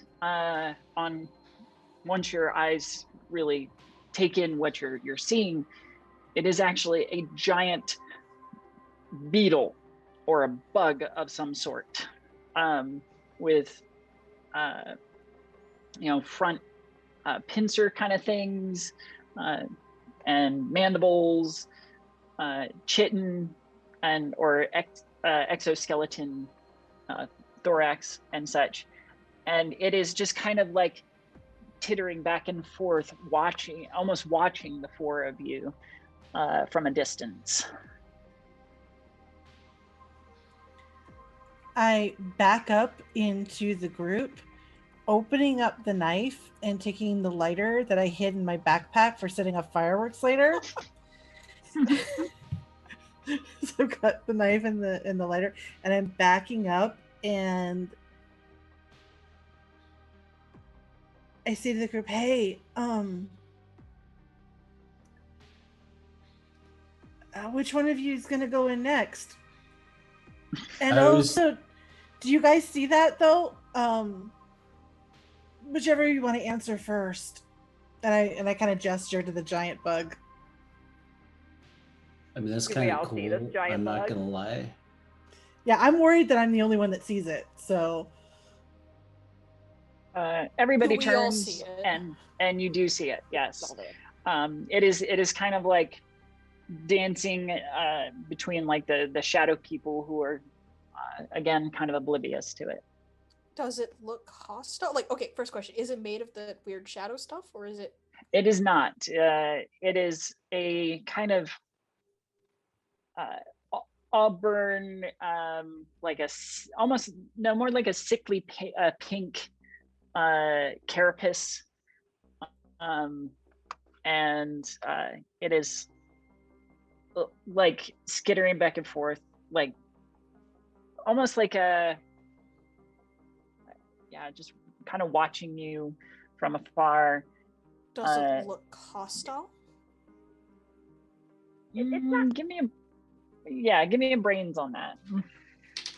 While we're all looking at this thing, Johnny's thinking, like, that looks pretty cool. Actually, I mean, like, bugs are kind of cool, but I'll be back. because his idea is that he's got the amulet thing on, or the necklace, and they said it was warm. The thingy's warm, so he's gonna just put his hand into the thing, the miasma, because Emily's got his knife, so she's in his mind like, yeah, she's totally good. Sure. Go ahead and give me your grit. Ariel. Yeah. Ariel, not Emily. I keep getting my names mixed up. We are all A's and E's tonight. Yeah. All right. Grit. My grit's pretty good. And what was your brains, Emily? I got an 8, but I'm going to spend 1 adversity token to bump it up to a 9. Mm-hmm. Okay. There is definitely a feeling of that you're not just being observed, but potentially hunted. Right. With that roll, can I tell if it's focused on any one of us more so than the others? You cannot. It seems to be just keeping its distance from the group. You can't tell where its okay. almost invisible eyes are looking. Okay. I'm going to first of all slowly release my grip on Emma's scruff and say very quietly, guys, we might have to run. It looks hungry. Okay. And with the other hand, go ahead first. Go ahead. No, go ahead. Finish. No. I was gonna say, Emily has on her jeans, like, you know those metal binder rings, like the ones that click open and shut. She's got one loop through like the right front pocket of her jeans, which is normal, and she normally uses this to carry a set of wooden drumsticks in her pocket. And I actually have done this in middle school. Nice. And the ring is used like a holster to keep it from moving around in the pocket. Because if it moves to the side, you bend over, you're going to stick yourself. Yeah. So her hand is kind of on those, like about to draw, even though it's not like a proper weapon, it will probably at least hurt. So she's kind of watching the bug and one hand on that. Fair enough. So I for got a 1. What'd you get? You got a 1. Oh no. Oh no. Okay. So you have such a reaction to the jolt that you don't even really get a good look around when you put your hand in, because it's just like the world is just spinning for you, and you end up kind of sick to your stomach as you jolt back an instant later, without any further knowledge of what you might have seen. Johnny straight up throws up, and then after he's done with that, he's gonna feel the necklace and see if there's any change. It does feel a little bit warmer. Like it's definitely increased in temperature. But with that, we are at a cliffhanger point, and I think that we will take a 10-minute break, and after that we will come back and find out what happens with this weird distortion and these new threats.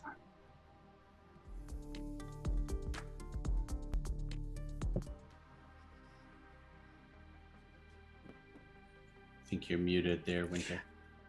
Oh no. Thank you. I appreciate that. I apologize. Welcome back, hunters, to the community plays of Kids on Bike scenario, Time to Go.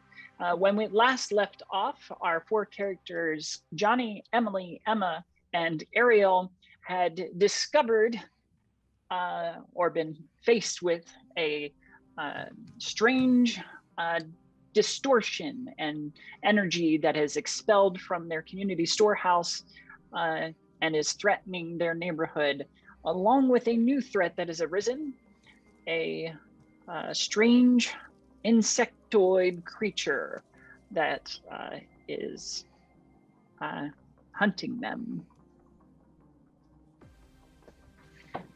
So Johnny is like clutching the pendant, and I'm like, how did you guys like that? Felt horrible. What do you mean you saw something? I saw nothing, but this thing seems to like it. And he's gonna hand it to Emma. Feel that? That's way warmer than normal. Yeah. He's cleaning his mouth up of the vomit. Yeah. I hand him a Handing it- bottle of water. Thank you. Emma, is Can I it? inspect it? Yeah, you absolutely could. Is it staying the same temperature or is it getting cooler? I think I can feel it getting colder. Like now that it's been, like it was really warm, and then the longer I'm holding it in my hands, the cooler it starts to get. There you go. Yeah. Is the amber still really clear, or has the amber like changed colors at all? What do you think? Has it grown cloudy maybe? Yeah, I think maybe like sort of at the top edge and like the bottom swell of the teardrop, it's starting to get a little bit clouded, like something's like starting to like come into it, like from the side. Yeah, this amber, dark, smoky amber coloration is starting to swirl, almost like there's a little bit of, almost like dropping dye into water. It's starting to seep into the originally crystal clear stone. Now the bug didn't appear until the amber hit the miasma, right? Or were those things independent? The bug, yeah, they were kind of simultaneous. The bug up here, or kind of skittered up just about the time that he jumped, but there may not be a correlation between that. However, more chittering from the area begins to grow louder. Glancing around, you see other individual bugs skittering between the trees and across the walls of the houses. This is really bad. Johnny's gonna take out 2 of the really good graphite pencils that are sharpened real well, because he wants to make sure that Ariel still has the knife. Ariel's got it out in one hand and her lighter in the other, I believe. Yep. I know Death grip on both. Maybe this sounds like a dumb idea, but my grandma has been here for like forever. Maybe she knows something about that place. If we can get to my grandma's house, maybe she can tell us something about that barn. I don't know, because this is weird, and I think we're out of our league here. Does the rest of the neighborhood seem to be reacting to this? Do we hear anyone else? You don't. Nobody else has ventured outside today. It is ungodly hot and dry. So, yeah, you haven't seen anybody out and about today. Are we surrounded? It's starting to look that way. Or at least you're getting into that position. You need to go Okay, wherever well, we gotta go. We gotta go. We gotta go now. All right. Maybe we can make it to my grandma's house. She's like kind of like the end of the other side of the cul-de-sac. But if anybody knows about what that storage shed might used to be, it'll be her. She's old and smart and way smarter than my mom and dad, but I never say that to their face. But let's go. All right. Yeah, let's go. I make sure that Ariel's okay and kind of like put an arm around her. I'm like, all right, we can do this. We're gonna run. Unless it's like a Jurassic Park T-Rex thing and we gotta be slow. Do these things track movement? Are you gonna run or are you gonna walk? When she says, do they track movement? I'm going to take like a little shuffle to the side. A little shuffle to the other side and see if they track me. I'm moving like a little crab. They do. All right. Slow and steady, eyes open. Let's see how far we can get that way. Wait, Alright. wait. And I take the lighter.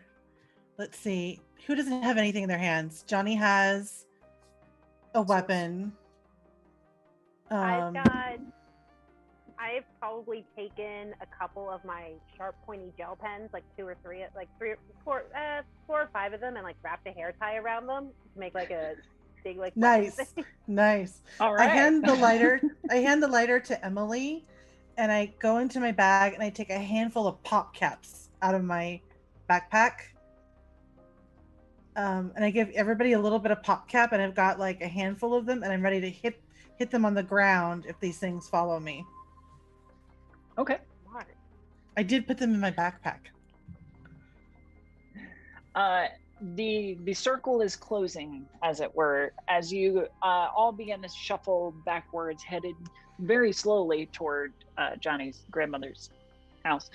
The creatures, the bugs, the mites, kind of creep with you, kind of keeping pace, and slowly begin to close the circle.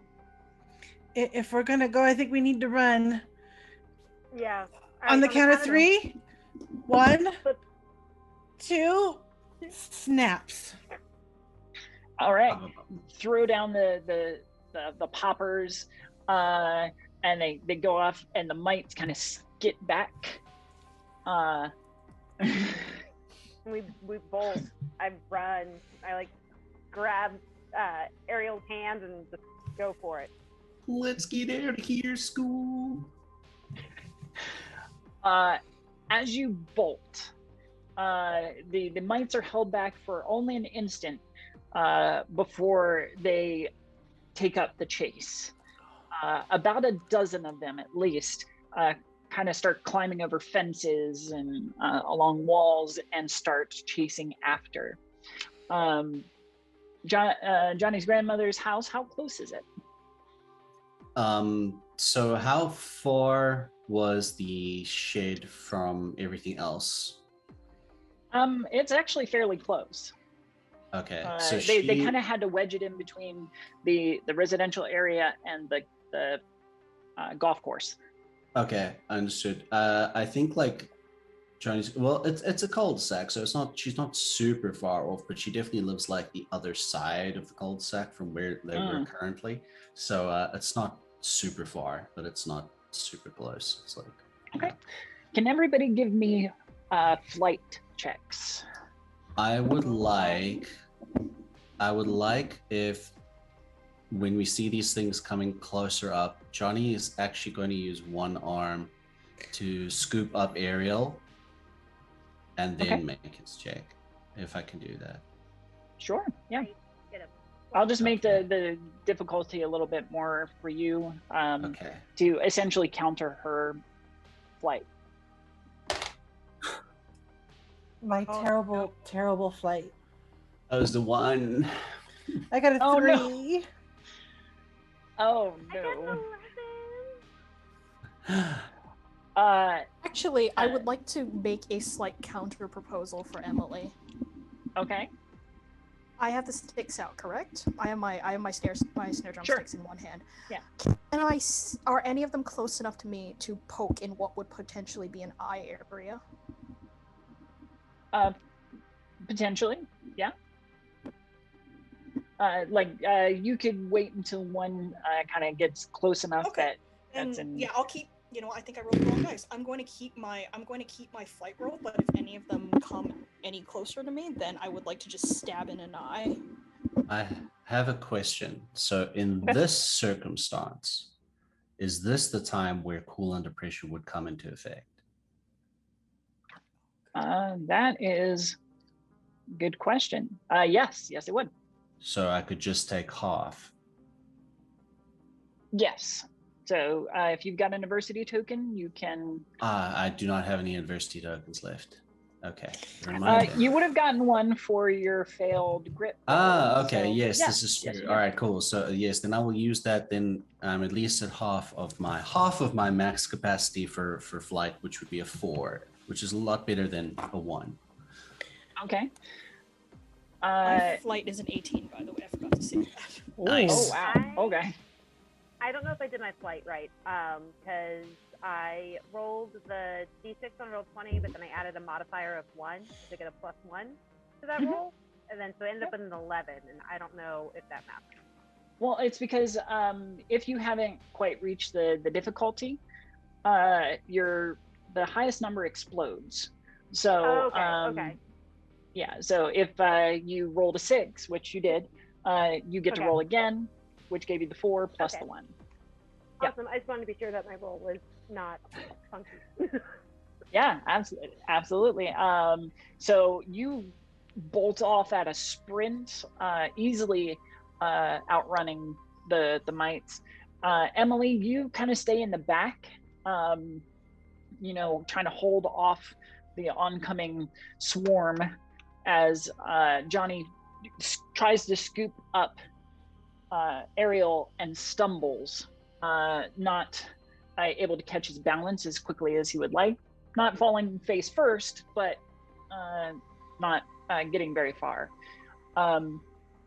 The mites take this moment of weakness to surge forward, in which Emily, using your drumsticks, managed to swat off a few of your friends before taking off yourself. In your flight, the mites are getting closer and closer, way faster than you'd be able to get to Johnny's grandmother's house. One of the doors of the nearby houses are open, and someone, a kid, waves you through. This kid you've never seen before, but they are gesturing wildly for you to follow and cut through into the house. Are they saying anything, or is it just gesturing? Come on! Get through here. It'll slow him down. Yeah. I head right Go there. for it. Yeah. And I call him like, come on, we found a spot. Come on, let's go. I realized that I built Johnny in such a way that he's gonna have a hard time with a lot of things in life because he doesn't like being alone and he's insecure and self-centered. So it's kind of like, buddy. I have to like help this person because they're with me and a friend and I don't want to be alone, but also I need to keep myself alive. So Wow, that's gonna be a character decision that you yeah. You got the choices. Indeed. I'll start dragging him by the arm if he starts to look like he's faltering. Yeah. I'll grab him and start dragging. Sure. Yeah, I'll help he's for sure coming into the door. Yeah. This new kid gestures for you to come through, and hurries you through the messy kitchen of this home that is home to one of your neighbors, not one of you specifically. They follow you out through the living room. They're like, okay, we have a minute or two before they start chewing through the walls. Who are you and what on earth is going on? Well, let's figure out who they are. Is it a boy or a girl? Ariel. It appears to be a young man, maybe 12 or 13 years old. Okay. And what does he look like, Emily? I'd say fairly nondescript. Brown hair, brown eyes, freckles, wearing just like I almost want to say like a school branded t-shirt. Or you know what? School branded? Let's go with generic sports jersey. That appears. Oh, sports jersey. Okay. Yeah. Okay. I just changed that on the fly. Yeah. No, that's fine. That's what this is about. Like jeans and intact, but not particularly nice. Like not expensive sneakers. Just normal, functional stuff. So a younger version of the older brother dude in Stranger Things. I have never seen Stranger Things, so I can't tell you. Yeah. Like I've never watched any of it. So that's good. If there's any references, it is accidental. Yeah. Just this is what I'm seeing in my mind. I just de-aged him. And what is his name? Johnny. Let's go for, just because I like the name a lot, Jackson. Jackson. Yeah. Okay. It's actually my nephew's name. Nice. Oh. Yeah. I'm name's Jackson. Nice to meet you all. Yeah, we should be safe for a minute before they start chewing through the walls. Okay, but who are they? And how do you know about this stuff? We can explain if we can get somewhere safe. Okay. You guys know anywhere? You know more about these things than we do. They chew through walls?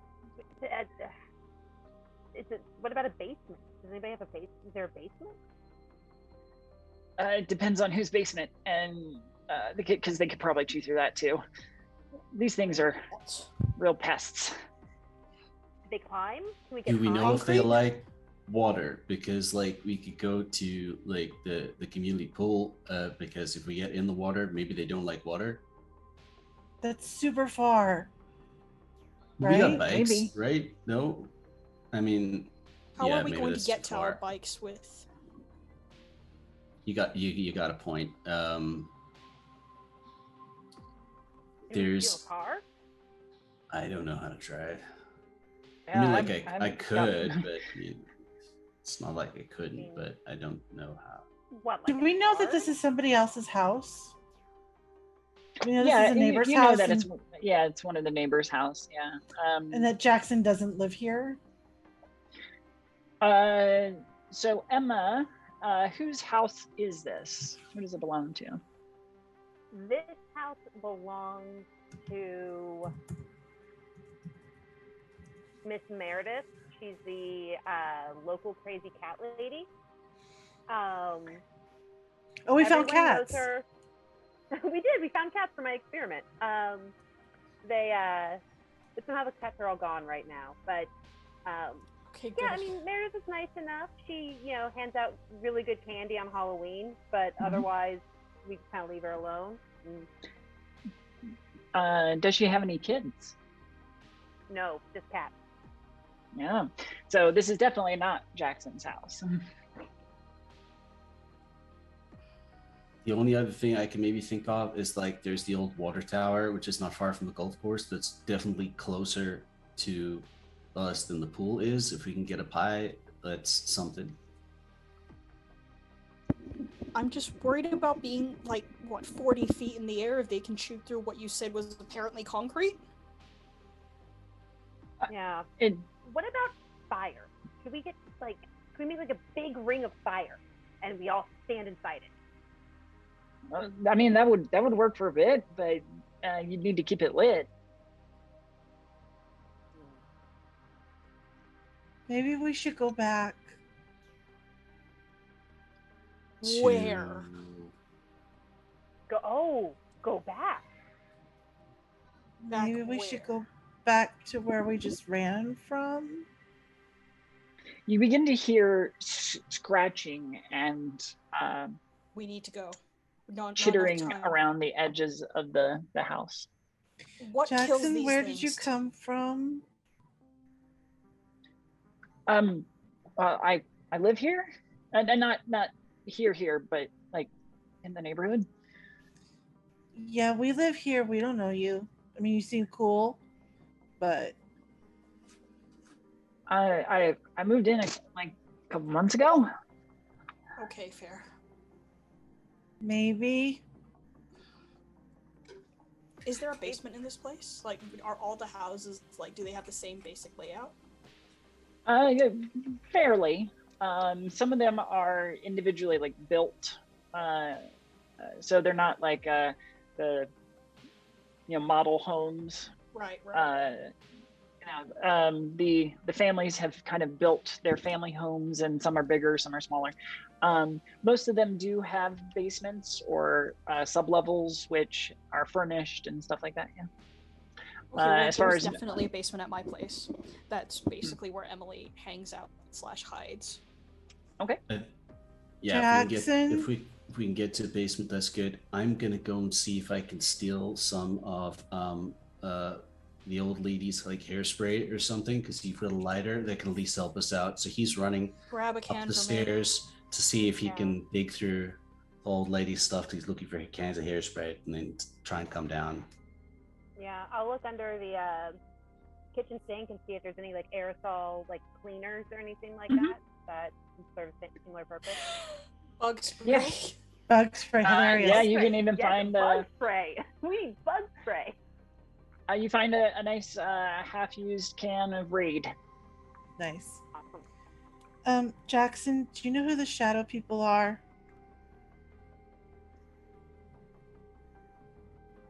Oh, well, yeah, kind of. I mean, I know Okay. I know them, like I know of them. Okay, are they actively trying to kill us?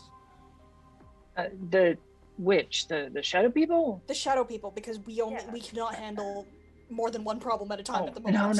No. No, they're shades of people from the future. They can't interact with you. Oh my god, Jackson, Wait, are you from the so- future?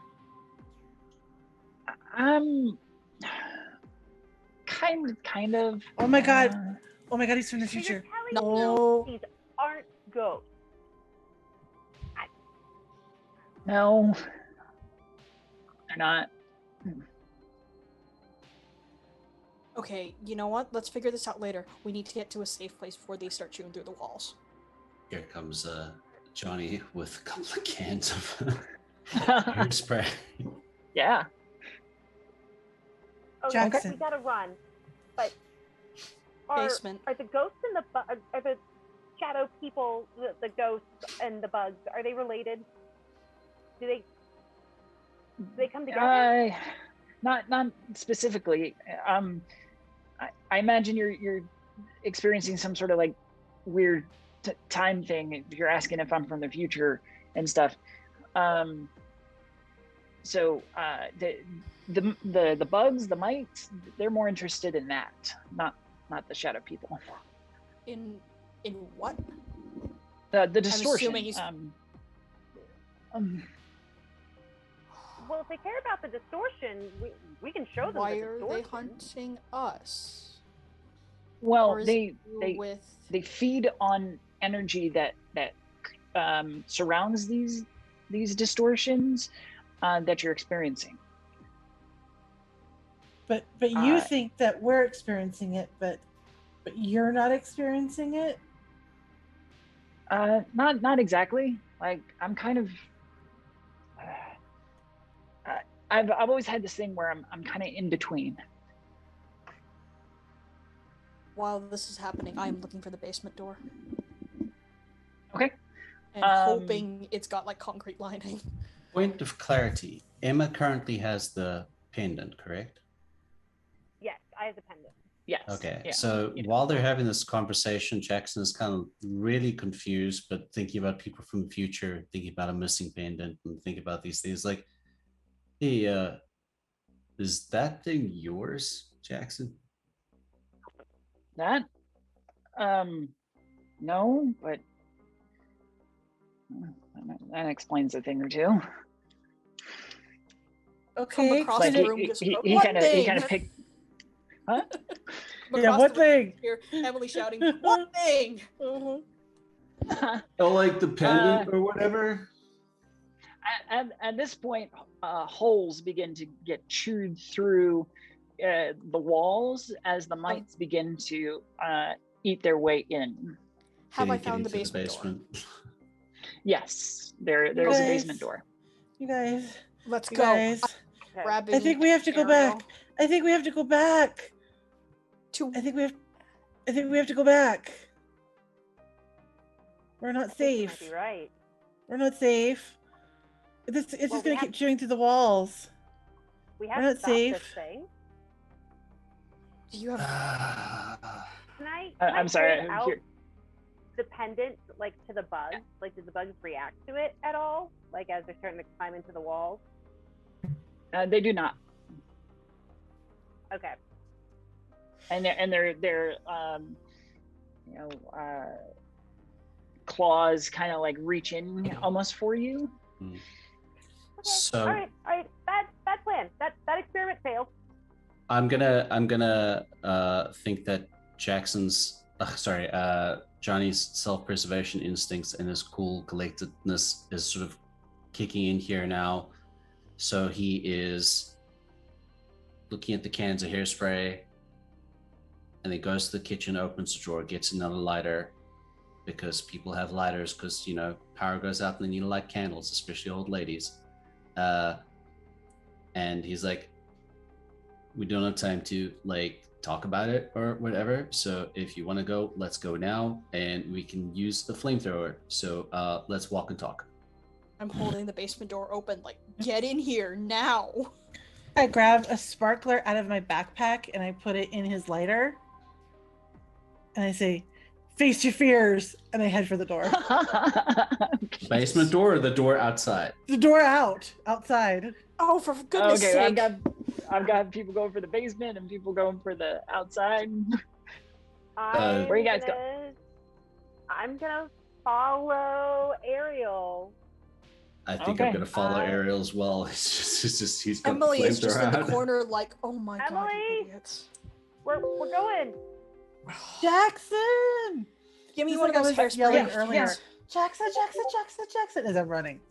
Yep. Give me one of those hairspray cans. I grabbed he one will. off of He Johnny. hands it. He will take off after you guys, and you all exit the house. Glancing back, there are mites climbing all over the house, eating holes in it, and they have doubled in number. As we walk, Jeez. occasionally. Yeah, I've got the raid and I'm holding it. So give me fight. Whoever wants to hold off the mites. Let's see. All right, that's an 8 and a D12. So I think that's. I'm not sure how that works, but I rolled pretty- a 7. pretty high. I on what exploded. Some of those. Oh, Yes. Mine did. technically counts as an explode, because it's okay. So how do these explosions work in this game? How does You that- just reroll and add. But I mean, what do you need to roll for that to happen? You have Max to roll number the on the max dice. number. Ah, all right, nice. Can I spend a couple of my adversity points to up that 7 to like a 9? Can I get rid of 2 of them? Absolutely. Yeah. Or yeah, I do math. No worries. So almost creating like this turning shield of flame and raid, the 5 of you now make your way. Where are you going? I think we need to I head was back headed back. to where it all Yeah. started. So back to the barn? Yeah. Or Yeah, because the we have shed? Jackson with Yeah. us. Okay.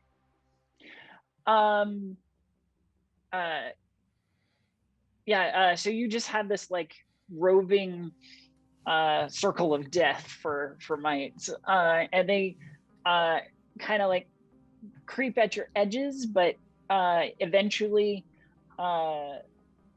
kind of skitter off. A couple of them still watching you, but you can see that others have taken up chewing at not only Miss Meredith's house, but other houses in the area as well, including yours.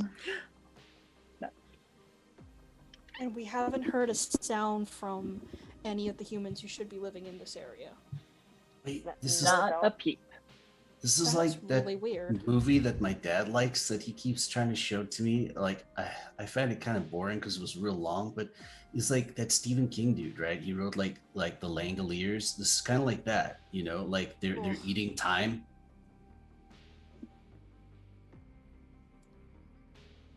And did you stay awake to the point where people knew how to beat them?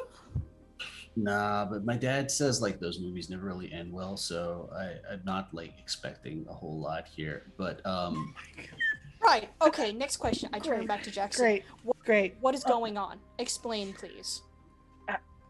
So there's I don't know, the best way to explain it is that you guys are seeing some of the future spilling into your time, and that being in that you're aware of it, you can see the distortions. And he points at the storehouse, and you can see those things. Points at the mites, and eventually, like your time is going to be eaten. Okay, how do we put it back? Well, you can either, most likely there's probably a nest nearby. If we don't get rid of the nest or put this distortion to rest, they'll eat the entire neighborhood. Okay. Do you know what these nests look like? Because I sure as hell don't know how to put the distortion back. Unless you know how to do that, in which case we'll do that.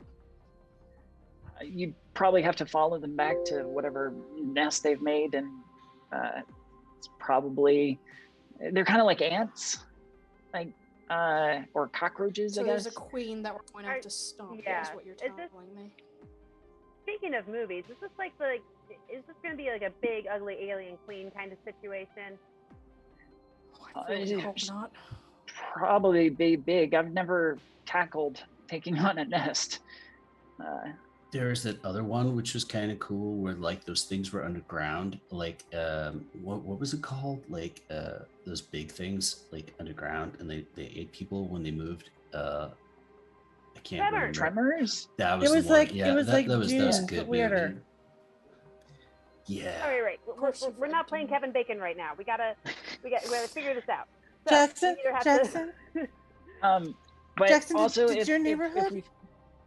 Did your neighborhood get eaten? No, not mine. Well, I mean, I've moved around a lot, so I've never really claimed one neighborhood as mine. But I have seen these distortions before. How do you stop them? Sounds like taking down a nest of these things. I don't know how much hairspray we have left. Yeah. I don't know. We can go to the source of where this distortion is and figure out how to, cut it off, I guess. It's kind of like a spigot, broken spigot. I have an idea. We went in by the front door of the storehouse, correct? That was where the stuff started spilling out. And earlier, yeah. Emma, you were up in the hayloft. I almost got into the hayloft. Okay, you almost got into the hayloft. Did you see any of the fireworks boxes up there?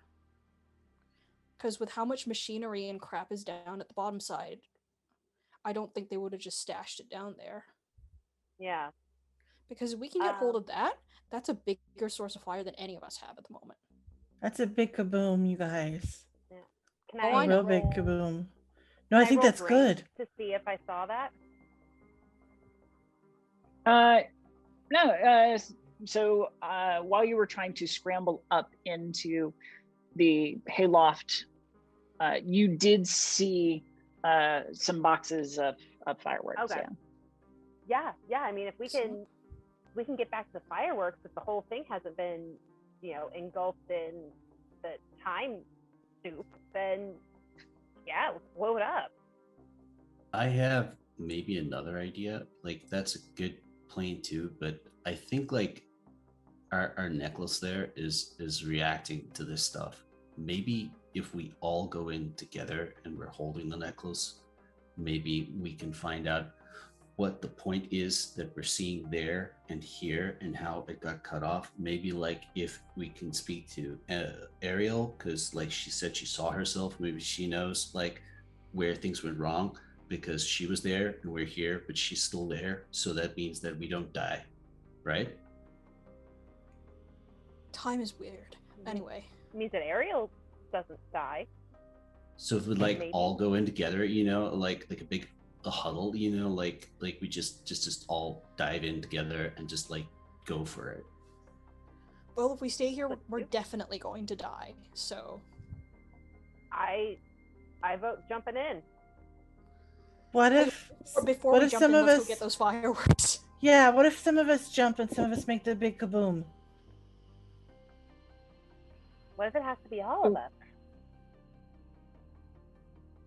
Why don't we try jumping in first? Because it's always spit us back out, right? Yeah. Yeah. But And if then it doesn't if spit that us back doesn't out do immediately, anything- then we don't have anything to fight back with. Yep. And But Okay, we'll okay, come in Okay, you know what? Let's just go Okay. check the back first and see if that's been engulfed in gross stuff. And Okay, if okay. it has, then we go straight to jumping in, and if not, we try to get something to blow things up. Okay. Okay. I like it. Let's take this As- wheel of death on the road. As we're running, I whisper to Johnny, I think that's the smartest thing you've ever said. Yeah, and I wanted to say earlier about like Kevin Bacon. My brother was telling me that a movie just came out where you can totally see his junk in one scene where he comes out of the shower. Ew! I know, right? I mean, who wants to see Kevin Bacon's junk? if I ever,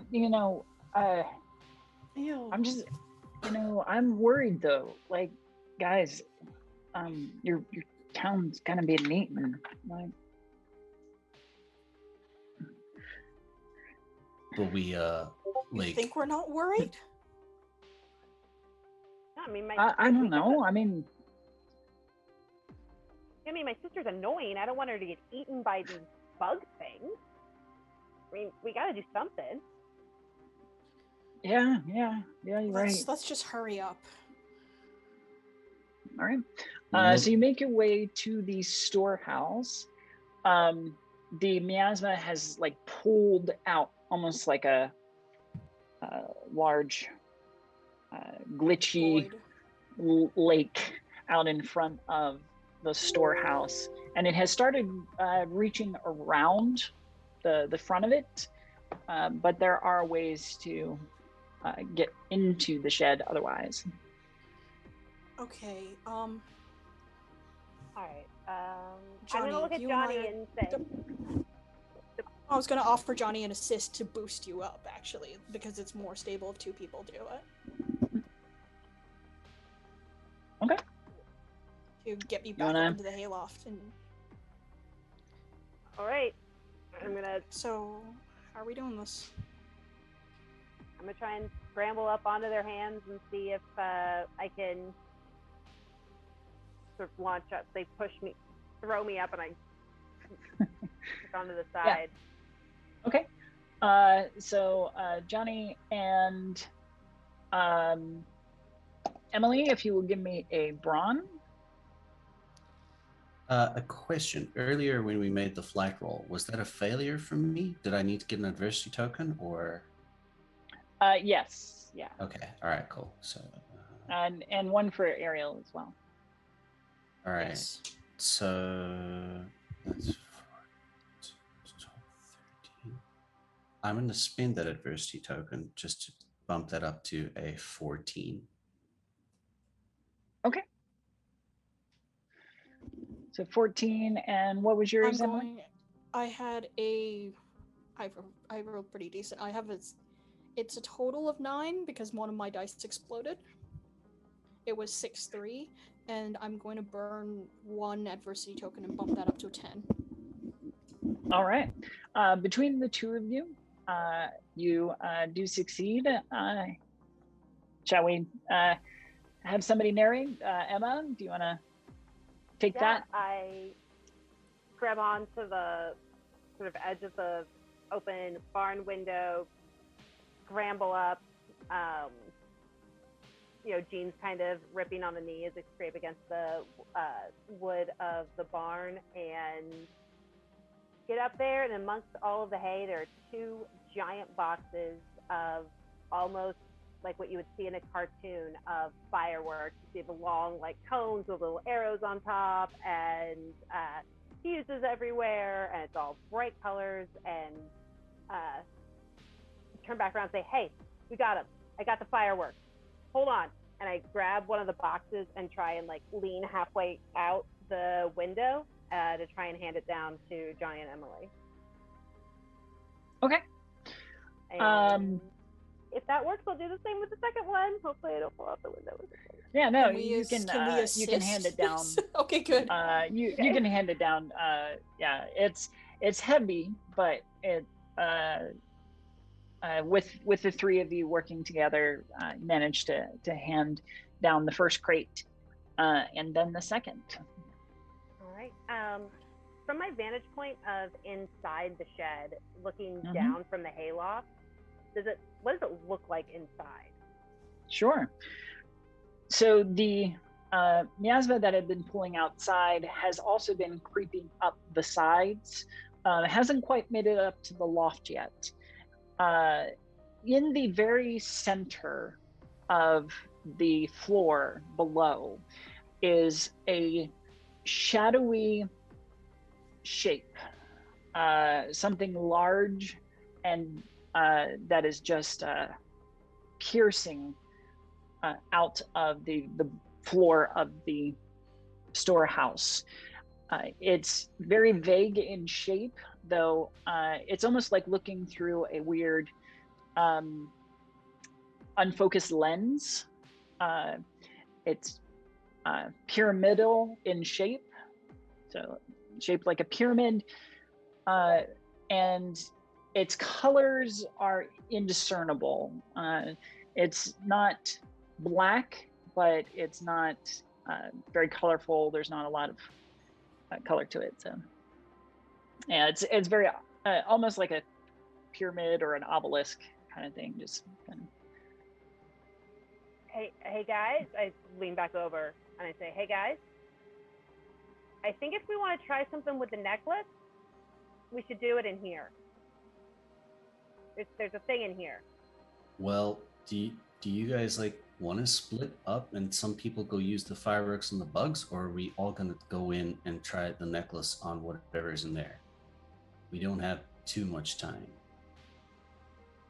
I think going in is probably the safest option. So what are we doing with the fireworks then? Are we Use gonna them try on the low? really big bug, I guess? Whatever he described is hiding out in there?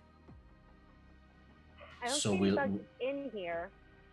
If jumping into this thing with the necklace doesn't work, I say we blow the shed up. Okay. Well, who's next then? I can reach down and try and pull somebody up, like probably Ariel. If Johnny can give Ariel a boost, I can Yeah. pull Ariel up into the loft with me. Okay. Yeah. I'll Go ahead and help. give me give me your brawn. Whoever's assisting. Oh, 15. Jesus. Brawn Okay. plus 1, 10 again. I rolled a 9. I'm going to use my last adversity token and bump that up to 10 though. Okay. So Ariel, you are between the 3 older kids. You are lifted up into the loft. And they will. You Oh, you do the might same. be hardware muted. Sorry about that. There were fireworks going off, ironically. I I have treasure hunter, Mm-hmm. and I would like to spend an adversity token to see if I can find a hay hook. That way we can just hoist everybody up instead of having to keep alley-ooping. Absolutely. There is kind of disused, but it is hanging overhead. Hey guys, can we use this? Track. Yep, that's great. That is so much easier. You get the crank kind of moving off to the side and lower it down.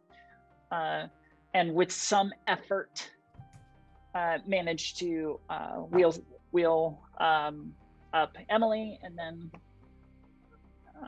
Johnny. And Jackson, right? And Jackson, yep. Yeah, of course, yeah. And he kind of steps on it and rides it up. And keeping one eye on Jackson because I don't trust him all the ways.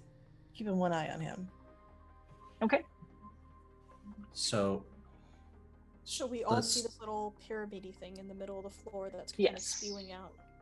Yeah. Can I look at Jackson and be like, do you know anything about this? Well, there are things in time that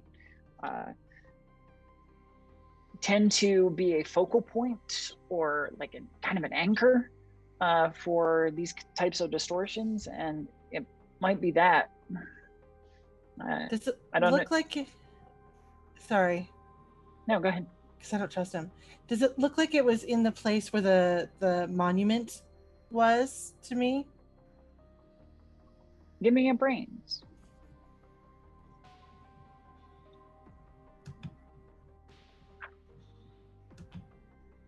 $13. It does. You guys, and you saw it. Johnny, you saw it. No. Who else saw it? No. Emily saw it. No. Who saw it? Emma saw it. You saw this, right? The thing in the middle of the park, right? That's where this is. The monument. Yeah, I couldn't read. There was a plaque, but I couldn't read it. I mean, this definitely has something to do with it, right?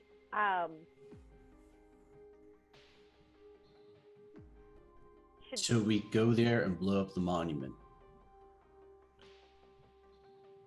Well, I don't think that you're going to be able to get the fireworks through the distortion. Yeah, remember with the pen, it didn't go through, or we destroy it from this side. Do we want to go through first? Can we tell what kind of thing can we tell what kind of material the pyramid looks like it's made of? So Emma and Ariel can tell you that it on the park side, in the future, it was made of stone. Right. Fireworks aren't going to crack that, really, is he? No. Here, I mean, what does it look like? Here, it looks like you're looking at the monument just through heavy filters. Yeah. It's really hard to make out its details and shapes and colors. Well, I'm going to go in. Jackson's got the necklace. Come with before me. You do anything, before you do that, okay. Still got any of those pop caps? Yeah. I would like to toss one at the pyramid thing. I give you several boxes of pop caps. Okay, this is excellent. I actually do know how to use these for nefarious purposes, but I love the 4th of July, you guys. I look her up and down pointedly like, yeah. And then go back to rigging like a couple of pop caps together, like twisting it together, and then I'm gonna see what happens. And you're throwing them at the monument? On the hayloft down, yes. Or does anyone have better aim than I do, because my fight is terrible? Sports. I got 12 for fight. What's my fight? I have a D4, so you're better at it than me, Mr. I have a D12. Both of you, who wants to do it? Go. Just let's see if we can destroy it from this side of the portal. We can both grab a handful of the pop caps and chuck it because you have Yeah. enough.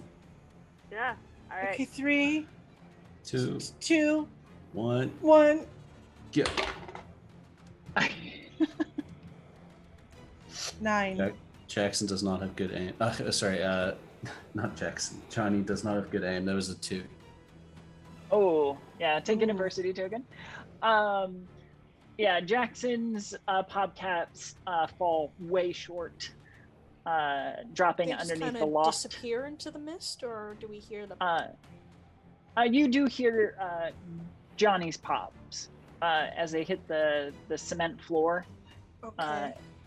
But Ariel's hits the monument, and there's this weird like echoing pop, like it was done in a tunnel almost, and the remnants of the pop caps Spill back vanish. out again. Huh. Okay. Can I take out the necklace? Is the necklace reacting in any way to being this close to the center of the distortion? It is very warm.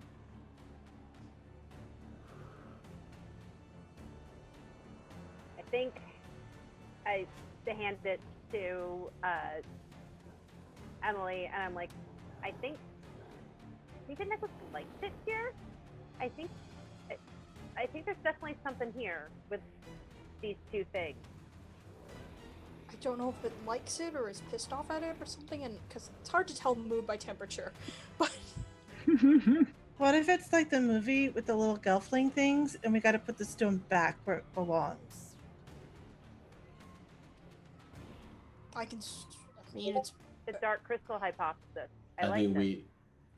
let's just like all go in together and do it because like if hold on to we each don't, other, I think. yeah, like and if Yeah. we don't come out, then we all get eaten together, you know. So like, If we don't come back out, it's not gonna matter. yeah, Yeah. like or maybe we outside just of the- stay the in the skittering future or like I was- like Yeah, you guys might not be able to come back.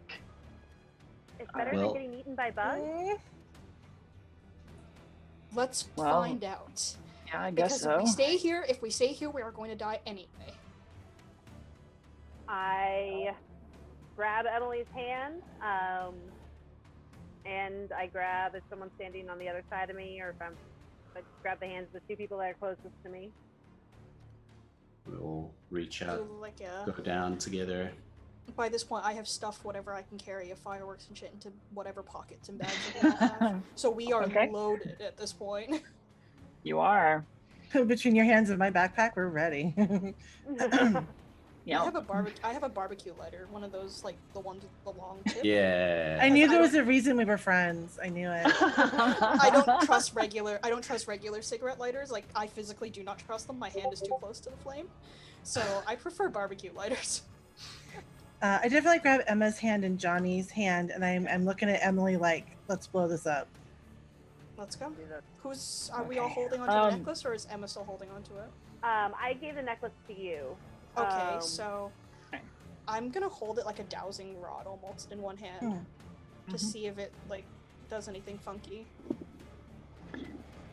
So before you guys go, I'm just gonna say that you know this is You gonna. owe us an explanation. You're not coming with us? Oh no, I'm right with you. I mean I'm kind of already there, so it's Oh, good. not gonna be anything for me.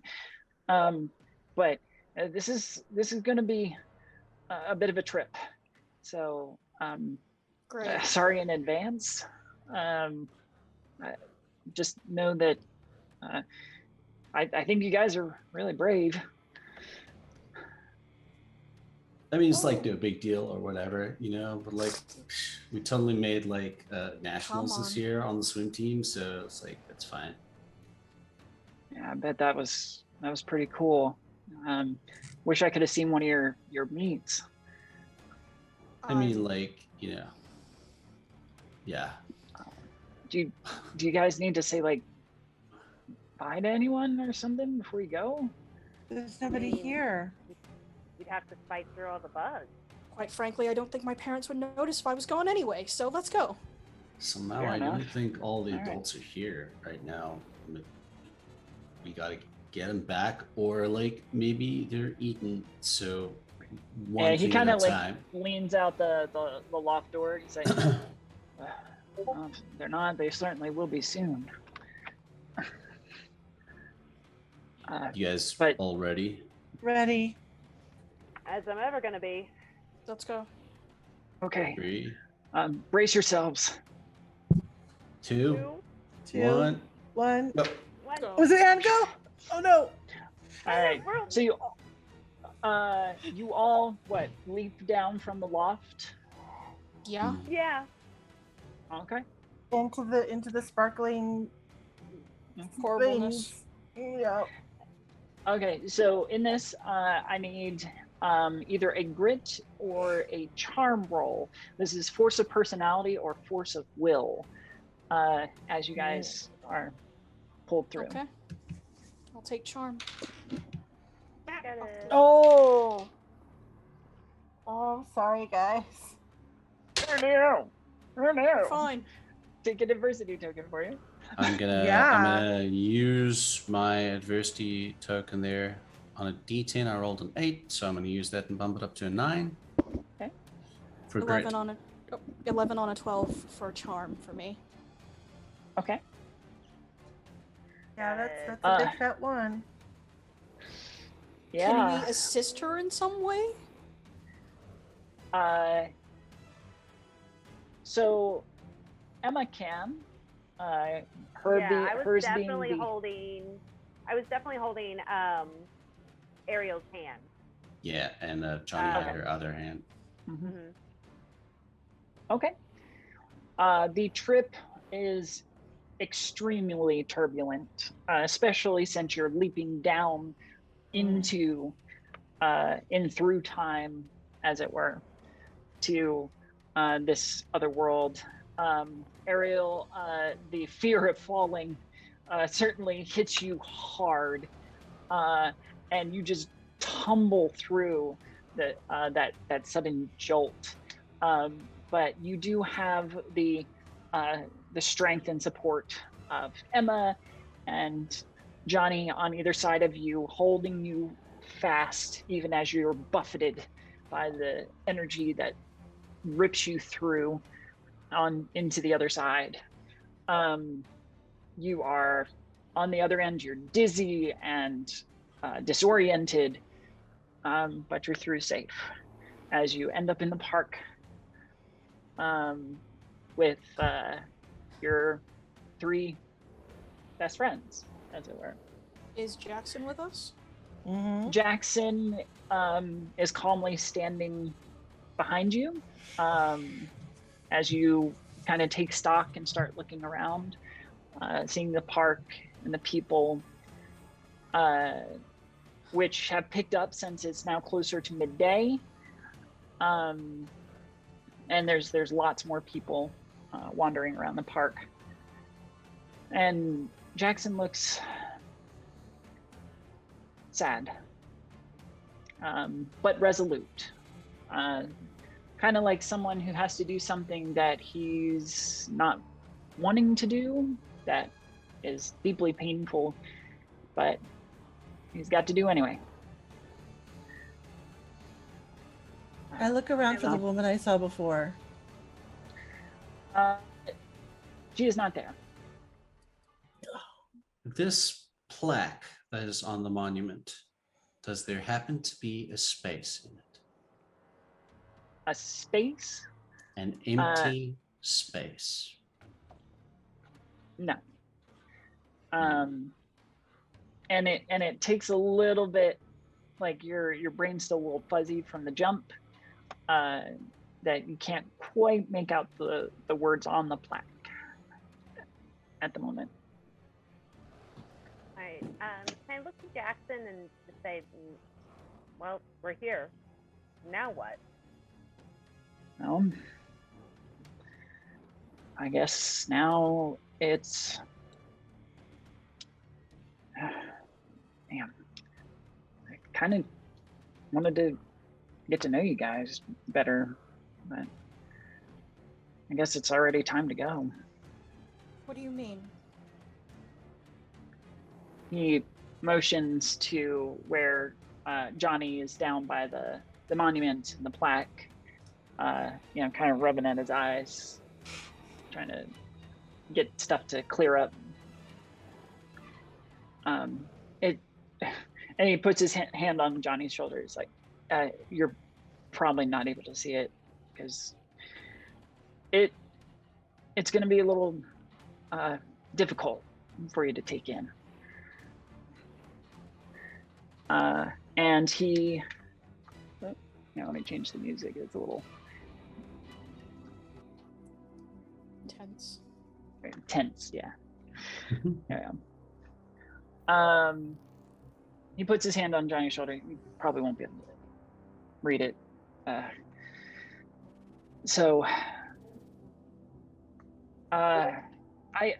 may have kind of misled you guys a little bit. But this is the future. Don't get me wrong. At least the future for you. It's my present. But you are from the past, and a past that was, and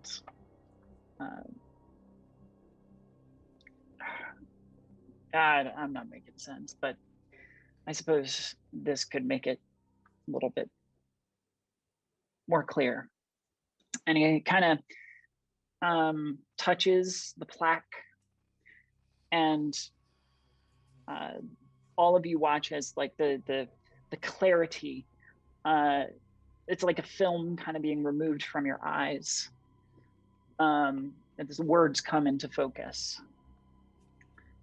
and it says, in memory of those lost in the cul-de-sac fire of 2007. And it lists a long line of people who perished in said fire, including names you recognized as family members, neighbors, and yourselves. In that instant recognition, you are taken back to the nightmare you had when you woke this morning, where the four of you had, in pursuit of some paranormal, after hours paranormal stuff, had gone to the community storehouse late at night to go ghost hunting, as it were. Upon entering into the storehouse and starting your activities, the dilapidation of the storehouse finally came to fruition, as it were.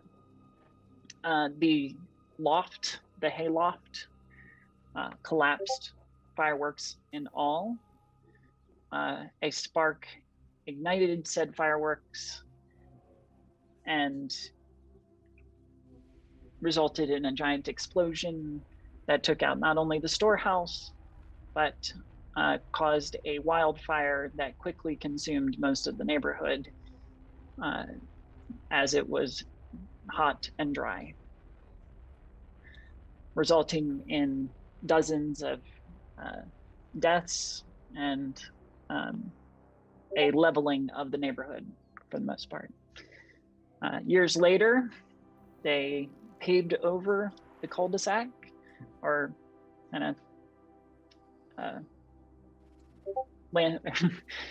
bulldozed the cul-de-sac and created this park in memoriam to those lost in the tragedy. At that point, Jackson turns to all of you.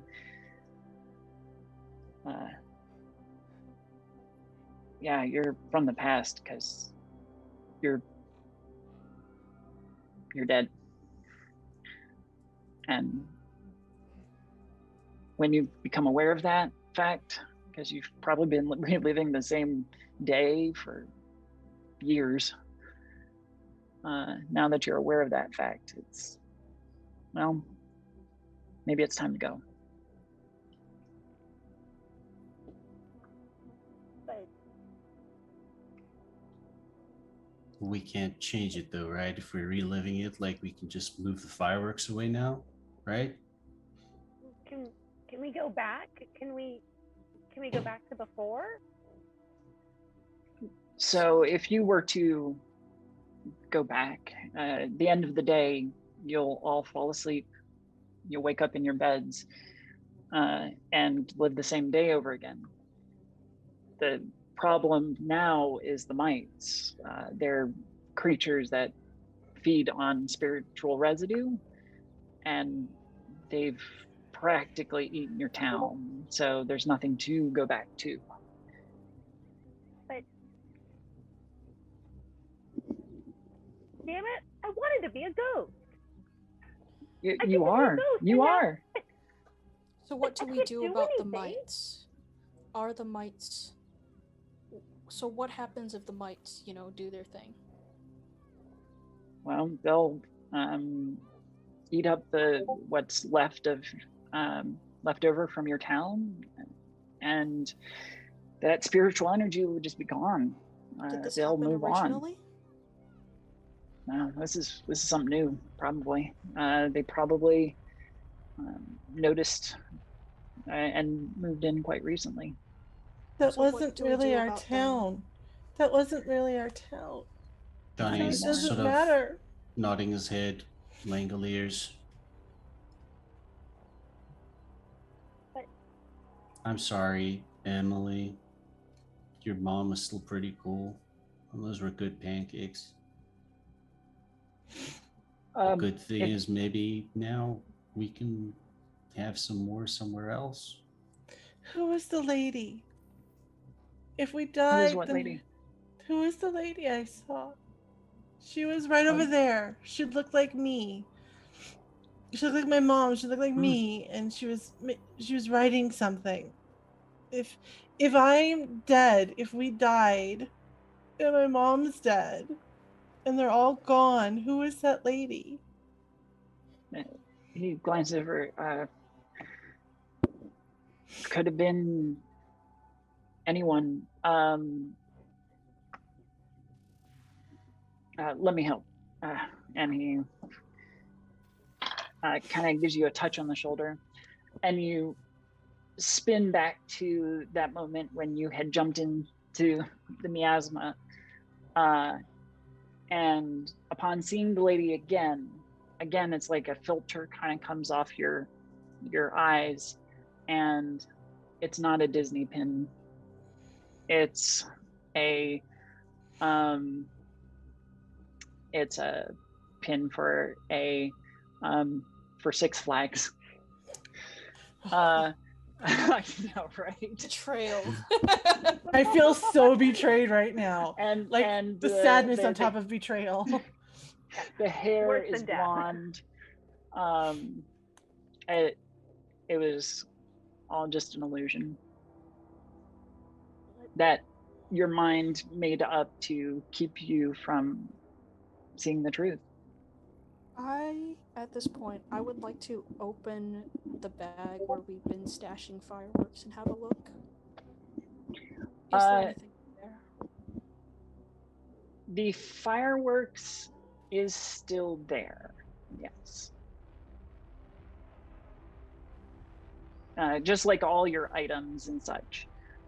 And we don't see a way back, so to speak. No. I turn to... Emily's slowly coming to terms with this, by the way. Looks to Jackson. You said it was time to go. But where? Crossover. afterlife. How the fuck am I supposed to do that? And Emily doesn't normally swear. She's kind of stressed at the moment. Yeah. It's nice here. We could stay here. I can help. You know what? If we're going to do this, we are going to go out with a bloody big bang. And I start pulling out the fireworks one by one and trying to like twist the fuses together to make what is the biggest bloody explosion any of us has ever seen. Johnny is kind of smiling and touching the monument, and he sort of like looks to Emma and he's like, "Hey, my idea with the drawings was kind of right though. Look, we're famous." I look for Yeah, it kind of was. I look for Chip's name and my mom's name. Your mom's name is on there. However, Chip's is not.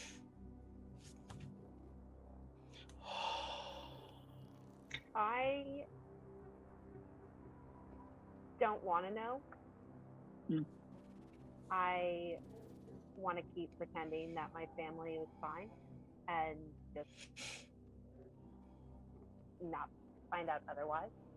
And I am going to open up my backpack, take out my 3-volume encyclopedia, not encyclopedia, but the complete collection of scary stories to tell in the dark, and I'm going to put it on the steps of the monument near the plaque and turn around and look at Jackson and say, okay, guess I'm done being a ghost. Okay. He will put his hand on Emma's shoulder. Are you sure? Before he does this, I look up from what is basically a giant bomb at this point to Emma and just say, hang on a moment. Let's at least go out with a bang. Yeah. We'll be right there with you. I pass out the sparklers so that we all have one. Aw.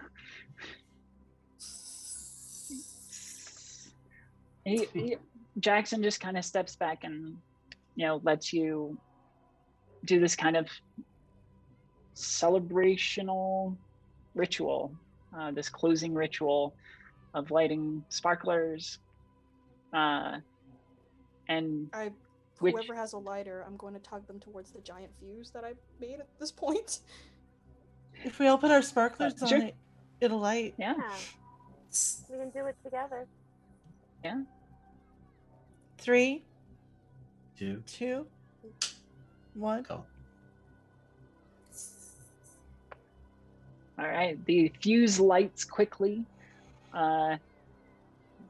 zipping up into the fuselages of the various rockets. Stepping back, you all watch as this huge firework blasts forth into the sky and explodes with brilliance before all goes white. Happy 4th of July, everybody.